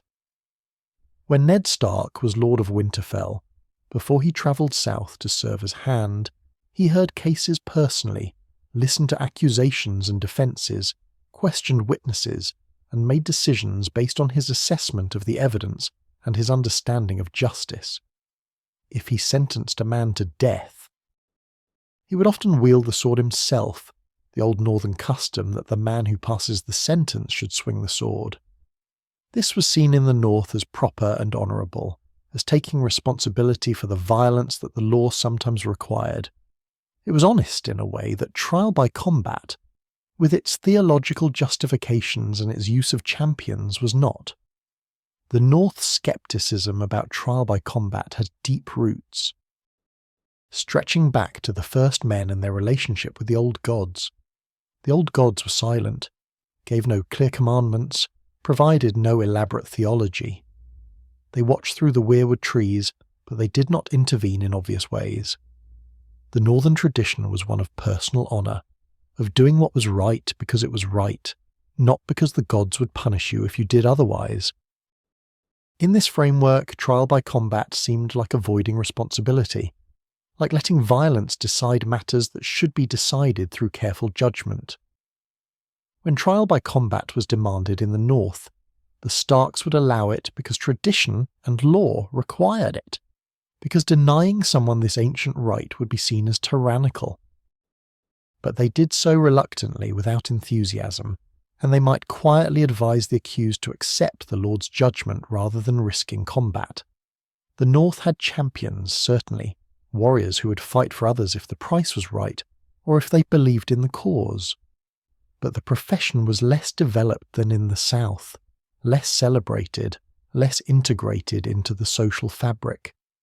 In the South, particularly in regions where the faith of the Seven was strong, trial by combat retained more of its sacred character. The Great Sept of Baelor in King's Landing, that magnificent structure that dominated the city's skyline, was a constant reminder of the faith's presence and power. The Septons preached regularly about the Seven's justice, about how the warrior guided the righteous hand in combat. For southern lords and knights raised in this tradition, trial by combat was natural and appropriate, a practice that connected law and religion, that allowed the divine to enter directly into human affairs. King's Landing itself, as the capital and largest city in the realm, saw trial by combat more frequently than most places. The city was crowded, crime was common, disputes were constant. The city watch, the gold cloaks who kept order in the streets, dealt with most minor crimes through conventional justice, Thieves were punished with floggings or the loss of a hand, murderers were hanged, pickpockets were sent to the wall or executed depending on the severity of their crimes. These matters rarely rose to the level of trial by combat.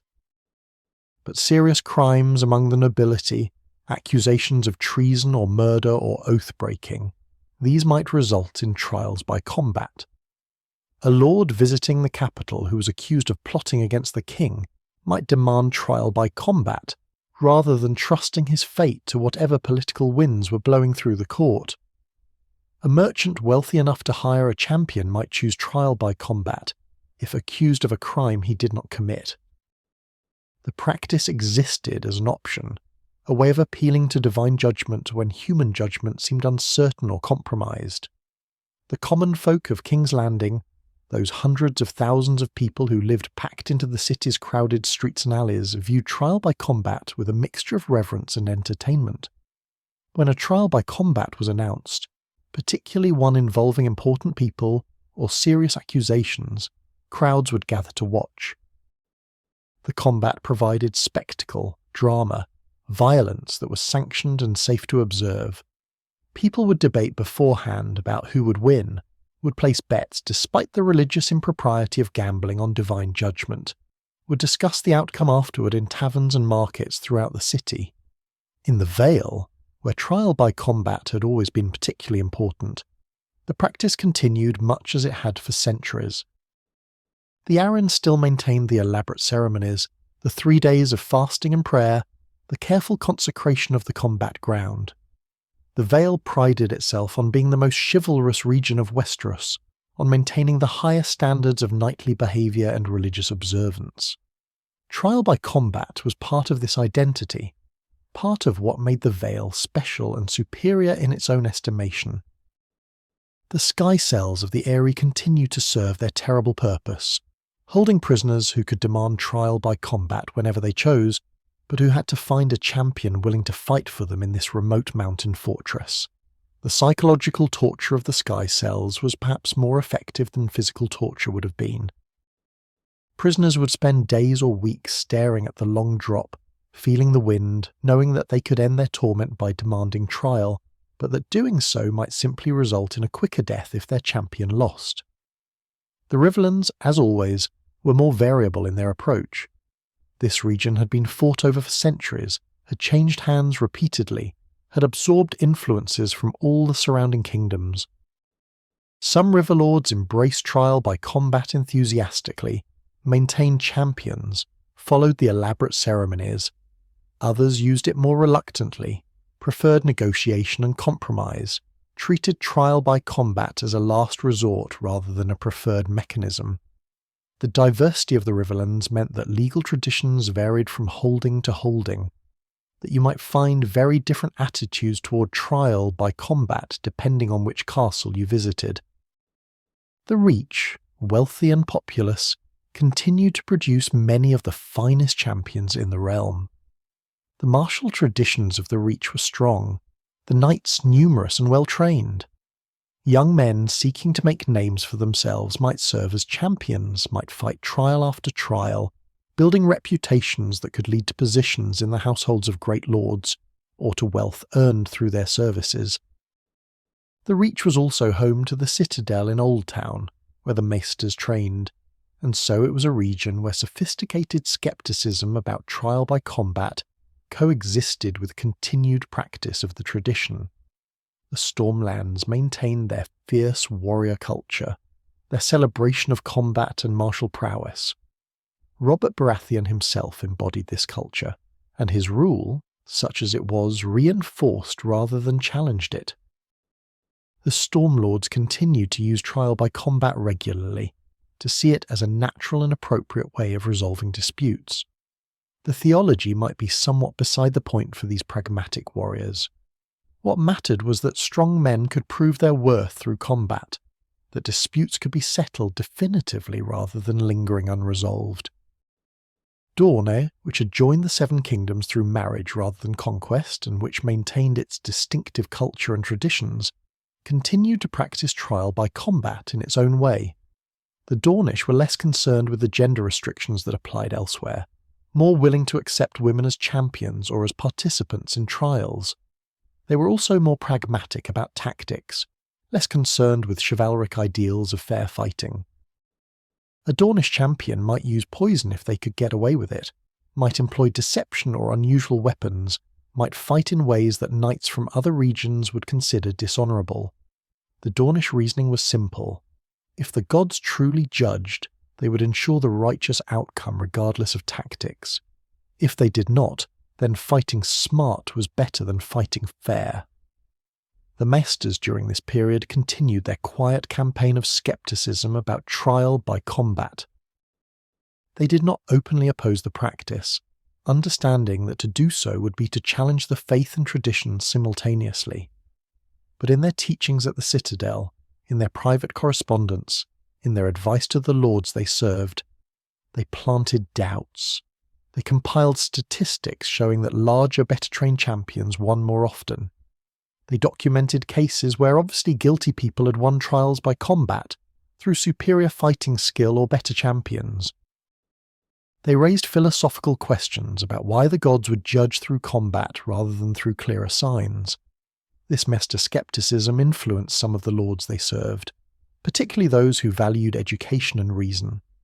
These lords might still permit trial by combat when it was demanded, might even participate in the ceremonies, but they did so more out of respect for tradition and political necessity than out of genuine belief that the gods would intervene. They were going through the motions, maintaining the forms, while privately doubting the substance. But this educated skepticism had not yet filtered down to most of society, had not displaced the traditional beliefs that gave trial by combat its power and legitimacy. The common people still believed, or at least most of them did. The faith still preached the theology of divine judgment. The practice continued to function, continued to serve its purpose of resolving disputes and providing closure and certainty, even when that certainty rested on foundations that some questioned. There was something poignant about this moment in history. This period just before the War of the Five Kings would tear the realm apart and challenge so many assumptions. Trial by combat existed in a kind of twilight, still practiced but perhaps no longer quite believed in, with the fervour of earlier generations still surrounded by sacred ritual but increasingly understood in secular terms. The gap between the theology and the reality was widening, though not yet so wide that the system could not function. People were still willing to accept the outcomes of trials by combat as legitimate, even if they privately suspected that skill and wealth mattered more than divine favour. This was the world that Eddard Stark entered when he came south to serve as Robert's hand, bringing with him northern values and northern skepticism. It was a world where different regions maintained different relationships with trial by combat, where the practice meant different things to different people, where tradition and doubt coexisted uneasily. And it was the world in which some of the most famous trials by combat in recent memory would soon occur. Trials that would test the limits of the practice and raise profound questions about justice, divine will, and the relationship between violence and truth. Having surveyed the landscape of trial by combat in the years before the Great Upheaval, having seen how the practice functioned across different regions and among different peoples, we can now examine two specific trials that would become famous, that would illustrate both the power and the problems of this ancient institution. These are the two trials by combat of Tyrion Lannister, the dwarf son of Tywin Lannister, a man whose intelligence was matched only by his misfortune in being born into a family and a world that valued physical prowess and conventional nobility above all else. These trials, one in the Vale and one in King's Landing, would test the system in different ways and raise profound questions about what trial by combat actually accomplished. The first trial occurred in the year 298 after conquest, or perhaps 299, the chronology being slightly unclear in the sources. Tyrion Lannister was travelling north when he was seized by Catelyn Stark, wife of Lord Eddard Stark, who accused him of attempting to murder her son Bran. The accusation was serious, the crime attempted murder of a child, and the political implications were enormous given that it involved two of the most powerful families in the realm. Catelyn brought Tyrion to the Eyrie, that mountain fortress of House Arryn, and there he was imprisoned and eventually tried. The circumstances of this trial reveal much about how political calculation could intersect with theological claims about divine judgment. Lysa Arryn, who ruled the Vale as regent for her young son Robert, was Catelyn's sister but also a woman whose mental state had deteriorated significantly over the years. She wanted Tyrion punished, wanted him to confess to the crime, wanted him destroyed as an enemy of House Stark. But Tyrion, despite his imprisonment in one of the sky cells, despite the psychological torture of staring down at the 600-foot drop for days, maintained his innocence and demanded trial by combat. This demand put Lysa in a difficult position. To deny trial by combat would be to violate ancient tradition, would suggest that she feared divine judgment, would potentially undermine her own legitimacy as regent. She had no choice but to grant the demand, though she attempted to manipulate the trial to ensure the outcome she desired. She would provide a champion to represent the accusation. A champion so formidable that no one would be willing to fight against him. Tyrion, a dwarf with no combat training, could not fight personally. If he could not find a champion, he would be declared guilty by default. The champion Lysa chose was Ser Vardis Egan, captain of the Ares Guards, a knight in his prime with decades of combat experience. He was a conventional warrior, trained in the traditional knightly style, equipped with good steel armour and weapons, confident in his abilities. He represented everything that the Vale's martial tradition celebrated, everything that trial by combat was supposed to be about. A skilled warrior defending a righteous cause, with the gods ensuring that justice would be done through his victory. Tyrion, standing in that great hall of the Eyrie, watching the court and knowing that Ser Vardis would soon be named as champion against him, must have felt the weight of his situation acutely. He was guilty of many things in his life, perhaps, but not of attempting to murder Bran Stark. The accusation was false, based on circumstantial evidence and mistaken assumptions.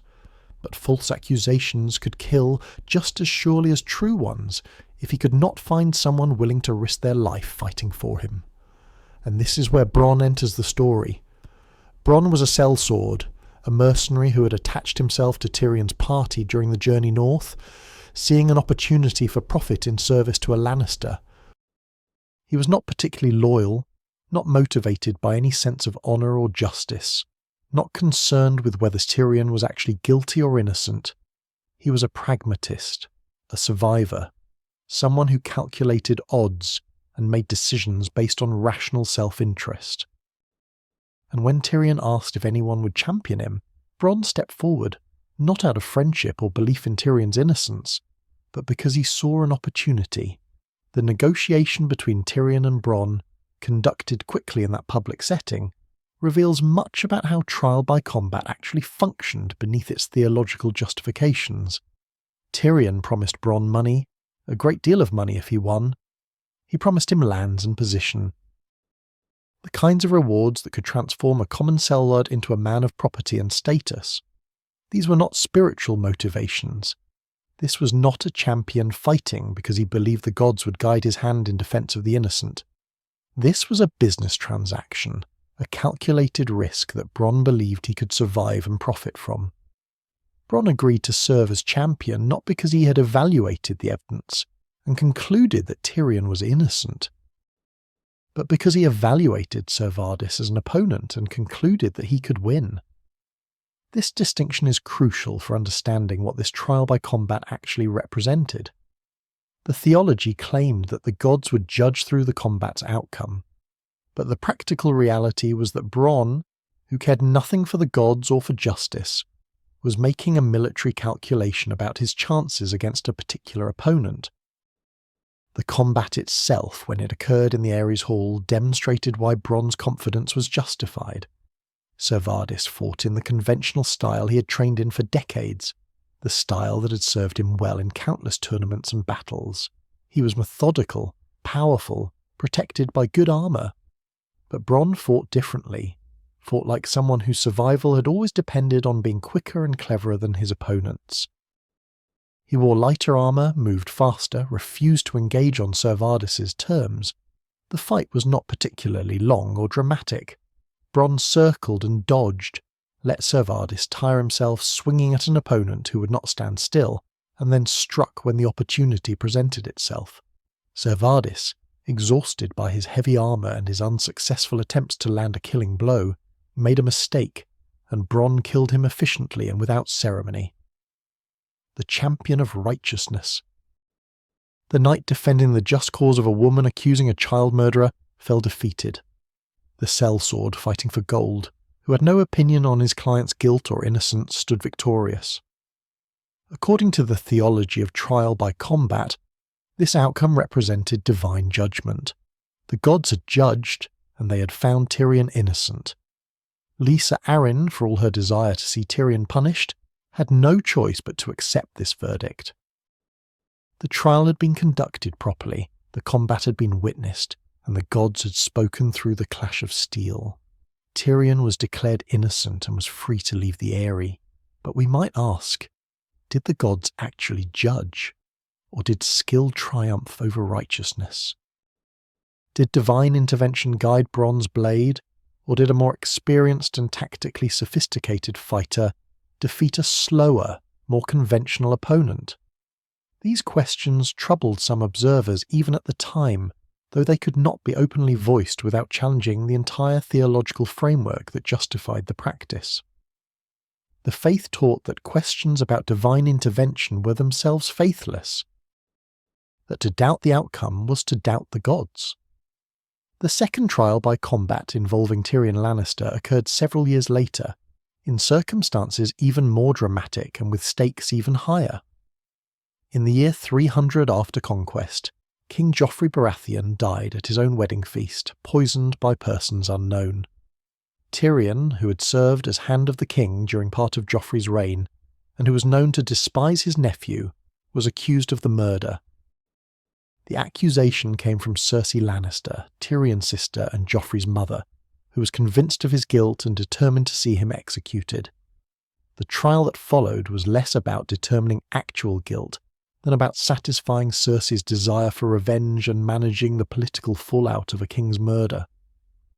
Witnesses were called who gave testimony that was sometimes true, sometimes false, sometimes misleadingly presented.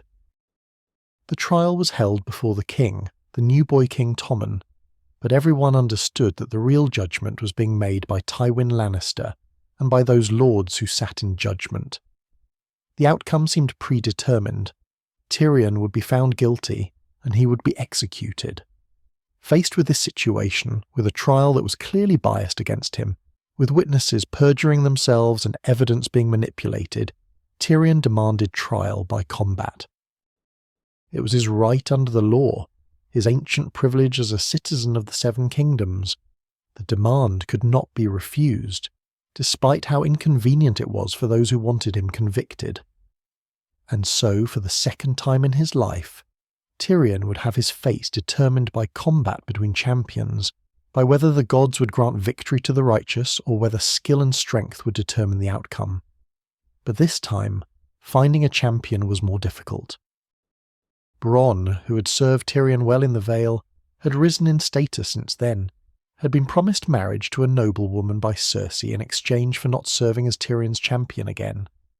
Bronn was a pragmatist, and the calculation was clear. Fighting for Tyrion in the Vale had been risky but manageable.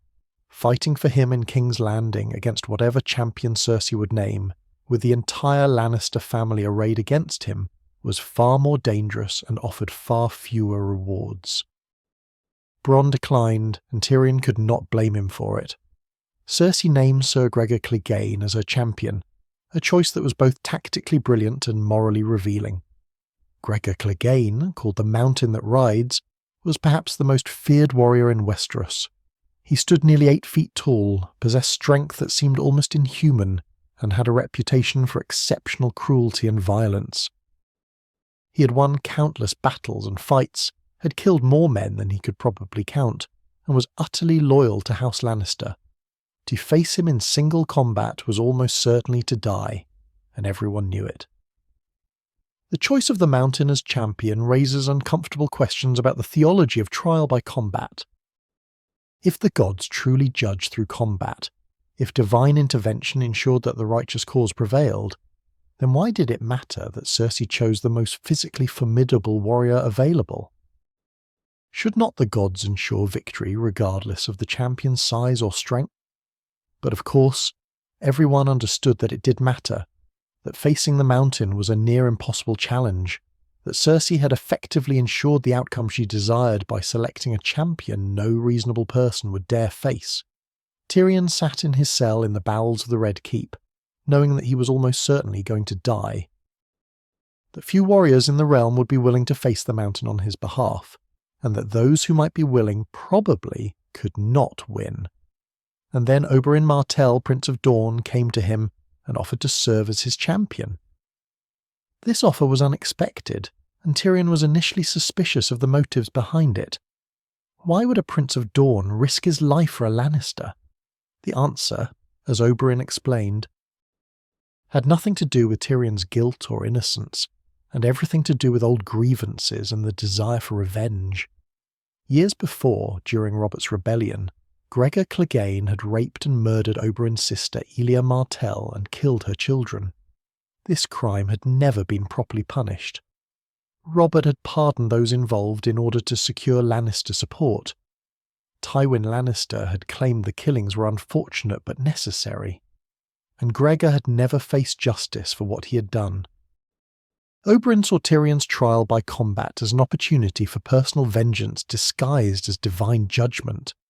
He would face the Mountain not to defend Tyrion, whom he barely knew and had no particular opinion about, but to kill the man who had murdered his sister. The theological framework of trial by combat provided a sanctioned opportunity to do what he'd wanted to do for years. The gods would judge, but Oberyn had his own very specific hopes for what that judgment would be. This reveals another complexity in how trial by combat functioned. Oberyn was fighting for Tyrion's innocence in legal terms, but his actual motivation was entirely separate from the question of whether Tyrion had killed Joffrey. He was pursuing a personal vendetta within the structure of divine judgment, and yet, according to the theology, this should not matter. If the gods judged, they would grant victory to the righteous cause regardless of the champion's motivations. But it felt strange, perhaps, to claim divine sanction for a fight that was so clearly about human desires for revenge, rather than about abstract justice. The combat between Oberyn Martell and Gregor Clegane took place in King's Landing, before enormous crowds who had gathered to witness this clash between two famous warriors.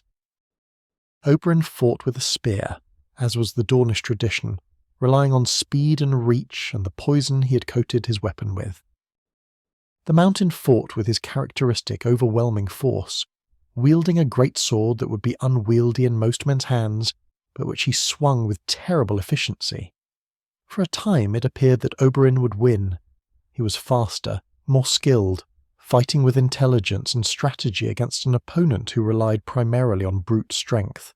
He wounded the Mountain repeatedly, kept away from those devastating sword blows, manoeuvred and struck and gradually wore down his massive opponent. The poison on his spear was doing its work, weakening the Mountain even as the wounds accumulated. Victory seemed within reach. But Oberyn was not content merely to win. He wanted confession, wanted the Mountain to admit what he had done to Elia Martell, wanted public acknowledgement of the crime before he delivered the killing blow. He circled the wounded Mountain, demanding answers, asking again and again who had given the order, making the fight about his sister's murder rather than about Tyrion's guilt or innocence. And in his desire for confession and revenge, he grew careless, came too close, gave the Mountain an opening.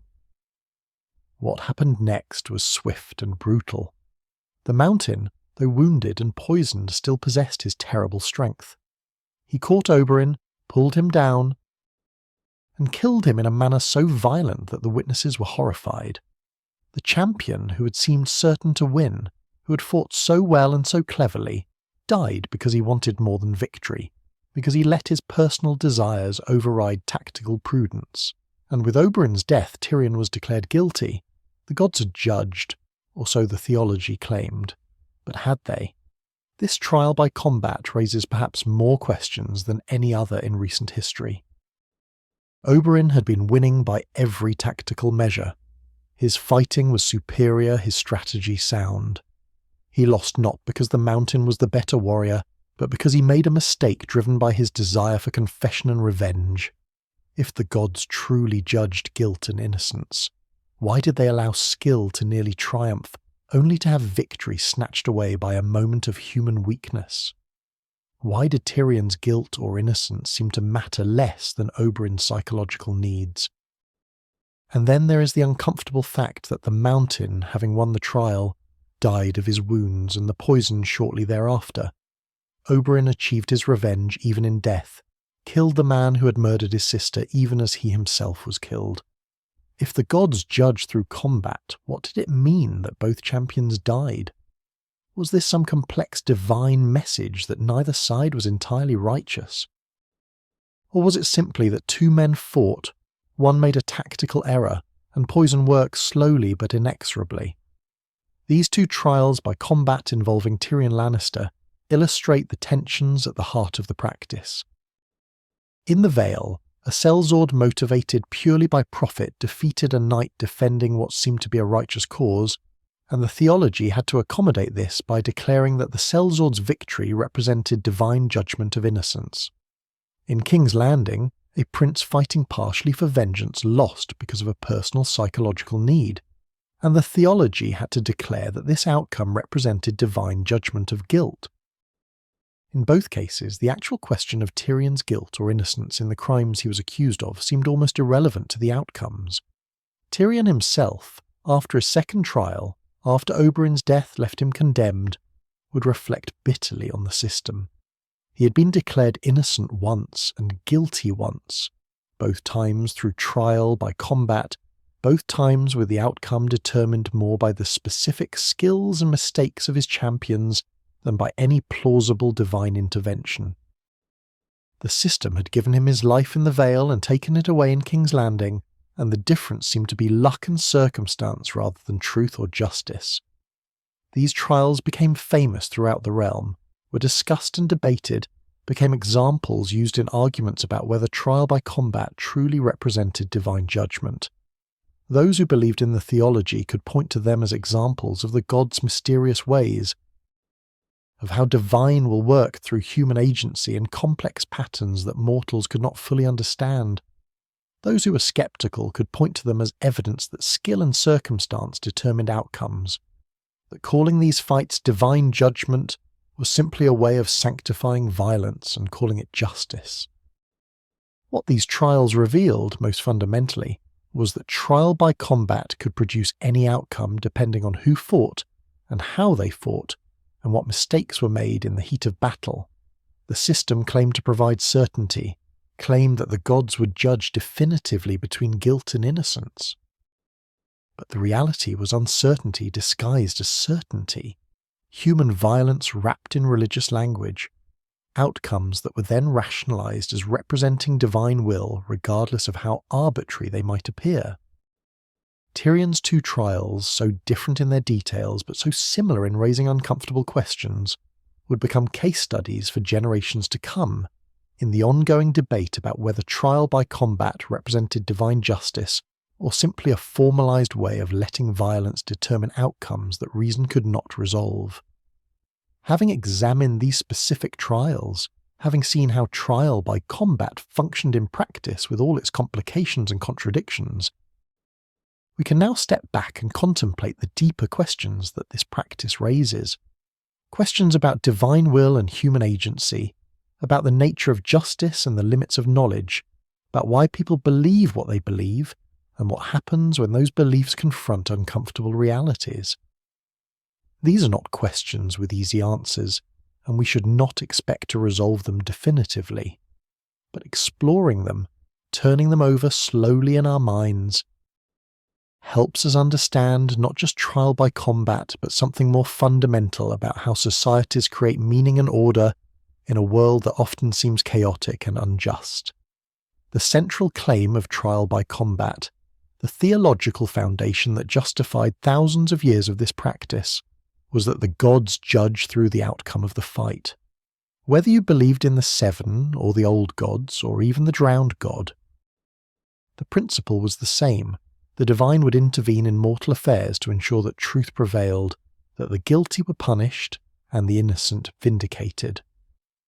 This was not a claim about human justice being perfect. It was a claim about divine justice being accessible through a specific mechanism that combat properly conducted and witnessed could reveal the gods' will regarding guilt and innocence. But this claim immediately raises difficult questions. If the gods can intervene to ensure the righteous champion wins, why do they need champions at all? Why not simply strike down the guilty with lightning, or cause them to confess through visions, or provide unmistakable signs of guilt or innocence? Why choose combat, with all its uncertainty and violence, as the medium through which to communicate divine judgment? The theologians of the faith had answers to these questions, of course. They would say that the gods work through natural means, that they do not violate the ordinary operation of the world, but rather guide it toward righteous outcomes. Combat is natural, they would argue, and the gods simply ensure that it produces just results. But this answer, while theologically coherent, creates new problems. If the gods work through natural means without violating ordinary causation, how can we distinguish between divine intervention and natural outcomes? When a stronger, more skilled fighter defeats a weaker, less skilled opponent, is that the gods judging, or simply the predictable result of differences in ability? The theologians might respond that the gods grant strength and skill to the righteous. That superior fighting ability is itself evidence of divine favour. But this reasoning becomes circular quite quickly. The righteous win because the gods favour them, and we know the gods favour them because they won. The Meisters, approaching these questions from a more sceptical perspective, noted patterns that seemed difficult to reconcile with the theological claims. They observed that champions who trained more won more often than those who trained less, that fighters who were larger and stronger had advantages over those who were smaller and weaker, that expensive armour and superior weapons mattered, that experience in actual combat improved a warrior's chances of victory. All of these observations suggested that entirely natural factors that had nothing to do with the guilt or innocence of the person being championed, determined outcomes. When Maesters raised these observations, the faithful had several possible responses. Some would acknowledge the patterns, but insist that they did not disprove divine intervention. The gods, they would say, work subtly, guiding outcomes in ways that appear natural but serve divine purposes. Others would argue that the patterns were evidence of divine justice. If the righteous could afford better champions and better equipment, that itself showed the gods' favour in providing them with resources. The wealthy were not necessarily more righteous, but perhaps the gods ensured that the truly innocent among the wealthy could secure good champions while the truly guilty could not. These theological gymnastics reveal something important about belief and how it functions. When people are deeply committed to a worldview, to a way of understanding how reality works, they can accommodate contrary evidence by reinterpreting it, by finding explanations that preserve their core beliefs while acknowledging surface contradictions. This is not necessarily dishonest or irrational. It is simply how humans process information that challenges their fundamental assumptions about the world.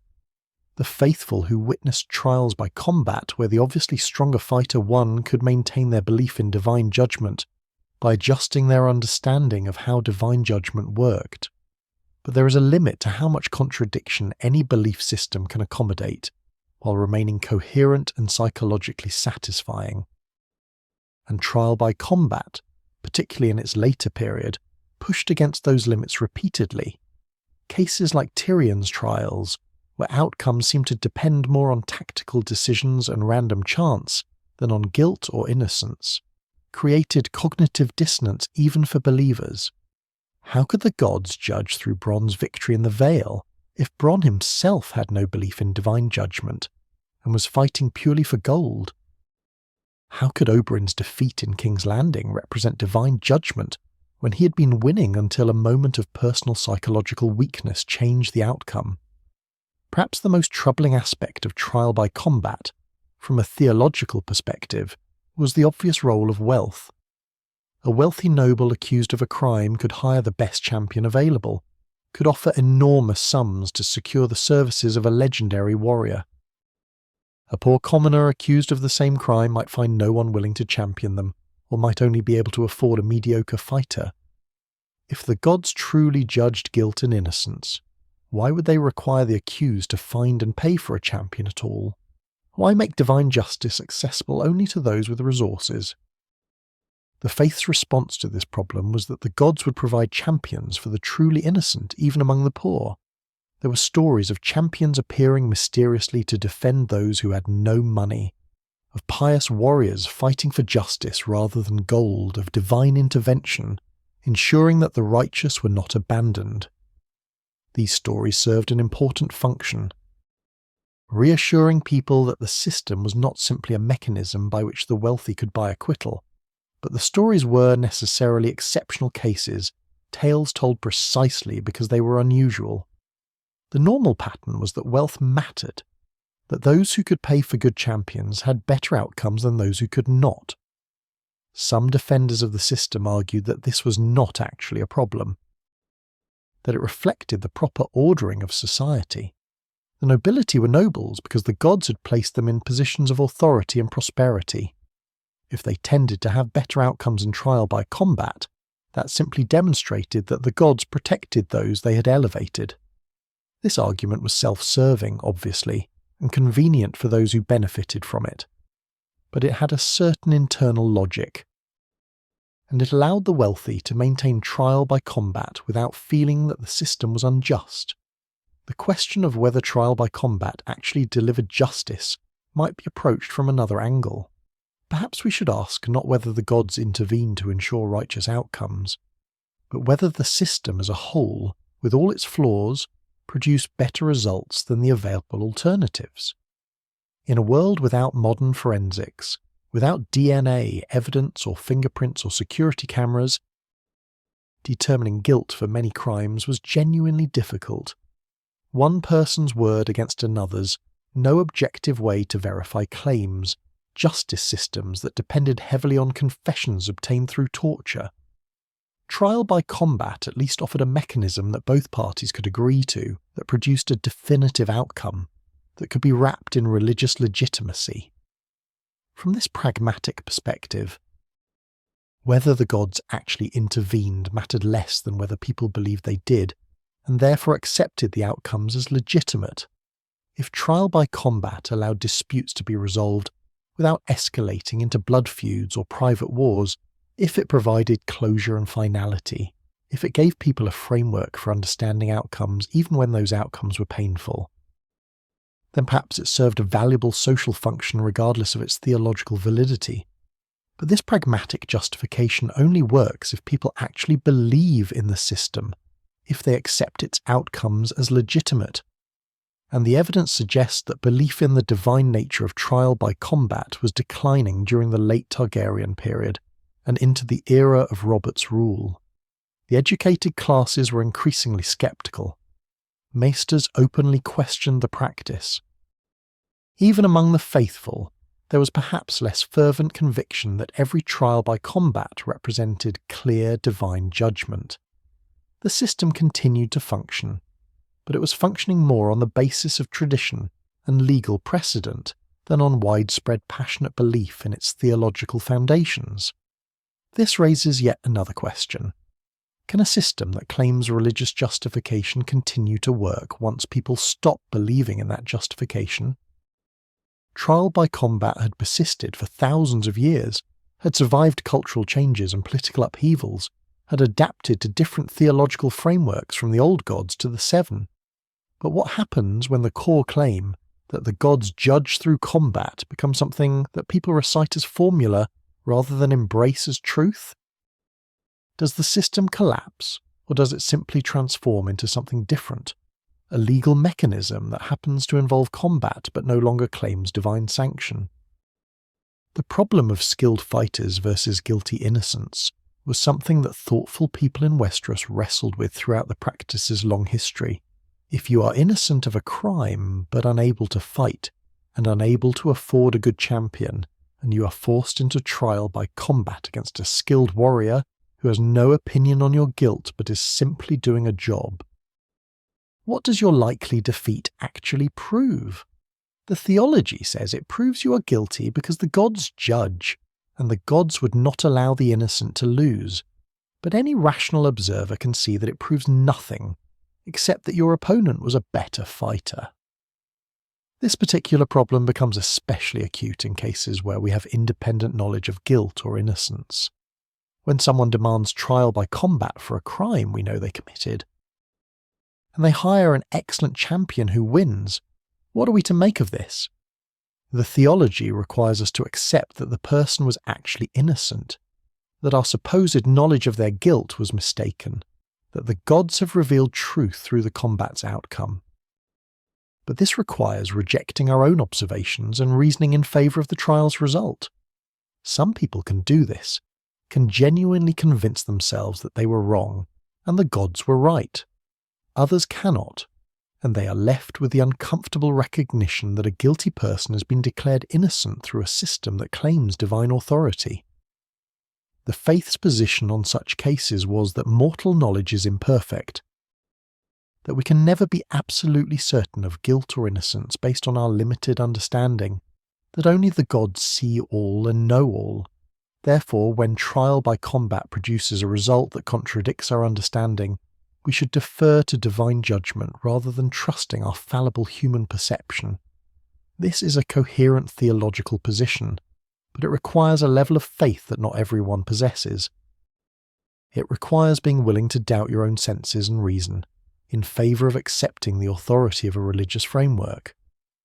Perhaps the deepest question trial by combat raises is about the relationship between violence and truth. Why should physical combat reveal truth?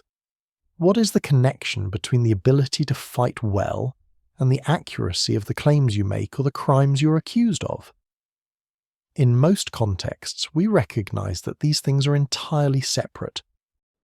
A strong fighter can lie as easily as a weak one.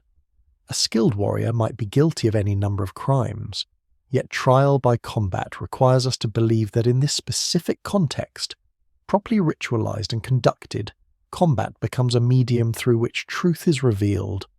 One possible answer is that combat reveals truth not through any inherent connection between fighting and honesty, but because the gods use combat as a convenient mechanism for making their judgments known. Combat is public, dramatic, produces clear outcomes. If the gods wish to communicate their judgment to mortals, they might choose combat as the medium for practical reasons rather than because violence has any special relationship to truth. This explanation preserves the theology while acknowledging that the connection between combat and truth is not intrinsic, but rather established by divine choice. Another possibility, more cynical perhaps, is that there is no connection between violence and truth, that trial by combat is simply a culturally sanctioned form of violence that serves various social and political functions, but has nothing to do with actually determining guilt or innocence. In this view, the theological justifications are a kind of collective fiction, a story people tell themselves to make the violence seem meaningful and just. The system serves to resolve disputes, to provide entertainment, to demonstrate power relationships, to give wealthy nobles a way to escape consequences for their actions. But it does not deliver justice in any meaningful sense. Most people in Westeros probably occupied some middle ground between these extremes. They might have some doubts about whether the gods really judge through trial by combat, might recognise that skill and wealth mattered more than they should if divine judgment were truly operating. But they also found the framework useful, found it comforting to believe that there was some mechanism by which truth could be definitively determined, found it socially valuable to have a way of resolving disputes that both parties agreed to accept as final. So they maintained their partial belief, their qualified faith, and they continued to participate in the system even as they harboured private reservations about its theological foundations. The political uses of trial by combat deserve consideration as well. Those in power could manipulate the system in various ways.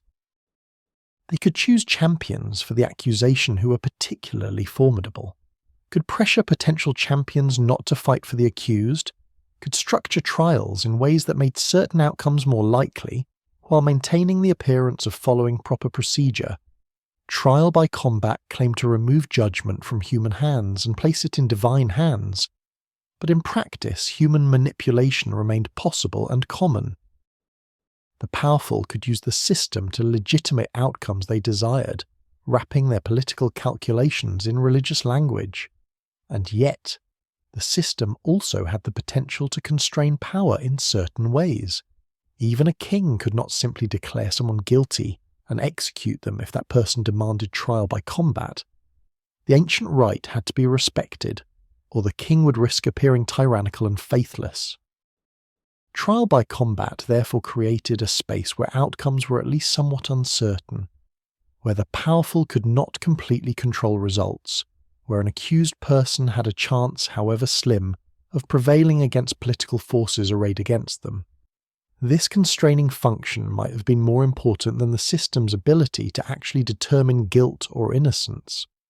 The common people's relationship to trial by combat was different from that of the nobility. For small folk, trial by combat was rarely available in practice. If a commoner was accused of theft or assault, they would face the Lord's justice or the King's justice without recourse to combat in most cases. The right existed in theory, but the practical barriers, the need to find a willing champion, the cost, the risk, made it largely inaccessible. So for the common people, trial by combat was something they witnessed rather than something they participated in, a form of spectacle that involved nobles and knights rather than a mechanism of justice that affected their own lives. This distance might have actually strengthened common people's belief in the divine nature of trial by combat, because they did not personally experience its contradictions and complications, because they saw only the dramatic public combats and heard the theological justifications, they could maintain faith more easily than those who were directly involved. The trial by combat they witnessed became a kind of religious theatre, a demonstration of divine judgment that reinforced the faith's teachings and the social order, while remaining somewhat abstract and removed from their daily experiences of justice. As we contemplate all these questions, as we circle around the contradictions and complexities of trial by combat, we might recognize that we are really exploring something broader than this specific practice. We are exploring how societies create and maintain systems that claim to deliver justice, how religious beliefs intersect with practical necessities, how people manage to believe things that seem contradicted by their experience, how violence gets sanctified and institutionalized. Trial by combat in Westeros is a particularly dramatic example, but the underlying dynamics appear in many forms across different cultures and times. The practice persisted for thousands of years not because it perfectly solved the problem of determining guilt and innocence, not because the gods demonstrably intervened, not because it was a flawless system of justice. It persisted because it served multiple functions simultaneously. It provided a mechanism for resolving disputes. It created compelling public drama. It reinforced religious teachings about divine judgment. It gave people a sense of certainty in a world where certainty was rare. It allowed the wealthy and powerful to maintain their advantages while claiming divine sanction. It constrained arbitrary power by creating procedural rights that even kings had to respect. All of these functions coexisted, sometimes harmoniously and sometimes in tension, creating a complex social institution that was more than the sum of its theological justifications. And perhaps that is the deepest truth about trial by combat, that it was never simply about whether the gods judged or whether outcomes reflected truth or justice. It was about creating shared meanings, about providing frameworks that allowed communities to process conflicts and reach conclusions that could be accepted as final even when they might privately be doubted. The violence was real, the consequences were real, but the meaning imposed on that violence was a collective creation, a story people told themselves to make sense of outcomes that might otherwise seem arbitrary or unjust. Whether that story was true in any objective sense mattered less than whether it was believed, whether it was useful, whether it helped people navigate a difficult world where perfect justice was impossible and some mechanism for resolution was necessary. We have travelled together through thousands of years of history, through legend and fact, through theology and skepticism, through famous trials and forgotten traditions. We have contemplated trial by combat from many angles, turned it over in our minds like an ancient artifact whose purpose we can describe but perhaps never fully understand. And what we have found, I think, is not simple answers but rather a recognition of complexity, an appreciation for how deeply human institutions reflect both our highest aspirations and our practical limitations. Trial by combat claimed to deliver divine justice through mortal violence. Whether it succeeded is a question each person must answer for themselves, weighing faith against skepticism, tradition against reason, the comfort of certainty against the honesty of doubt. Perhaps the gods truly judged through these combats, guiding righteous hands and ensuring just outcomes. Perhaps skilled fighters simply won, and people interpreted their victories as divine will. Perhaps the truth lies somewhere between these extremes, in that complicated space where human actions and divine purposes become impossible to fully separate. What draws us to these stories, I think, is not just the drama of combat or the intricacy of legal procedure. It is the deeper questions they raise about justice and truth, about how we know and what we do when we cannot know for certain. These are questions that transcend Westeros, that speak to something fundamental in human experience. We all face situations where truth is uncertain, where we must make judgments without perfect information, where we must create systems and frameworks to manage the impossible task of delivering justice in a complex world. The people of Westeros did the best they could with the tools and beliefs available to them. They created a system that was flawed but functional, that served multiple purposes even if it did not perfectly achieve any single one. They wrapped violence in religious meaning, creating ceremonies and rituals that transformed combat into something sacred. And for thousands of years this worked well enough to persist, to survive challenges and changes, to remain part of how their society understood itself. As you rest now, as you feel yourself beginning to drift, perhaps you can let these questions settle gently in your mind without needing to resolve them. Perhaps you can appreciate the complexity, the way that simple practices reveal profound questions when examined closely. The world, our world and the world of Westeros both, is full of such complexities, such practices that seem simple on the surface, but reveal depths upon contemplation. If you have enjoyed this exploration, this slow drift through the history and meaning of trial by combat, a like and subscribe would mean a great deal. It helps others find these peaceful journeys through history and story, these quiet spaces where we can contemplate and rest. And to those already subscribed, thank you. You are part of a community that values these gentle explorations, and your presence makes these journeys possible. Wherever you are tonight, I hope you are comfortable, hope you are warm, hope you are safe. Let the questions we have explored settle like snow, covering the landscape of your thoughts in soft white. Let the day's concerns fade, let your breathing slow, let yourself move towards sleep and dreams. The gods, whichever gods you might believe in or none at all, watch over you tonight. Justice and truth, those difficult things we have contemplated, can wait until tomorrow. Tonight is for rest. Dream of ancient halls if you like, of knights and champions, of combat that meant something or meant nothing, or meant something we can never quite define. Dream of the gods watching through carved faces in white trees, or through 7 aspects of one deity, or through whatever mystery you find most comforting. Or dream of nothing at all, just drift into peaceful darkness where no questions trouble you and no trials await. Sleep well, friend. Sleep peacefully. let this long exploration carry you gently into rest. The trials are over for tonight, the combats are finished, the judgments are rendered. All that remains is peace and quiet and the soft approach of sleep. Good night. We have walked together through halls where justice and violence intertwined, where faith met doubt, where the gods watched or did not watch as mortal hands decided fates.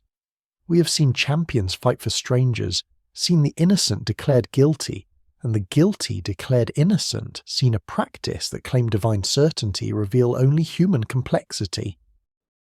It has been a long journey through questions without easy answers, through beliefs that sustained people for thousands of years, even as those beliefs frayed at the edges.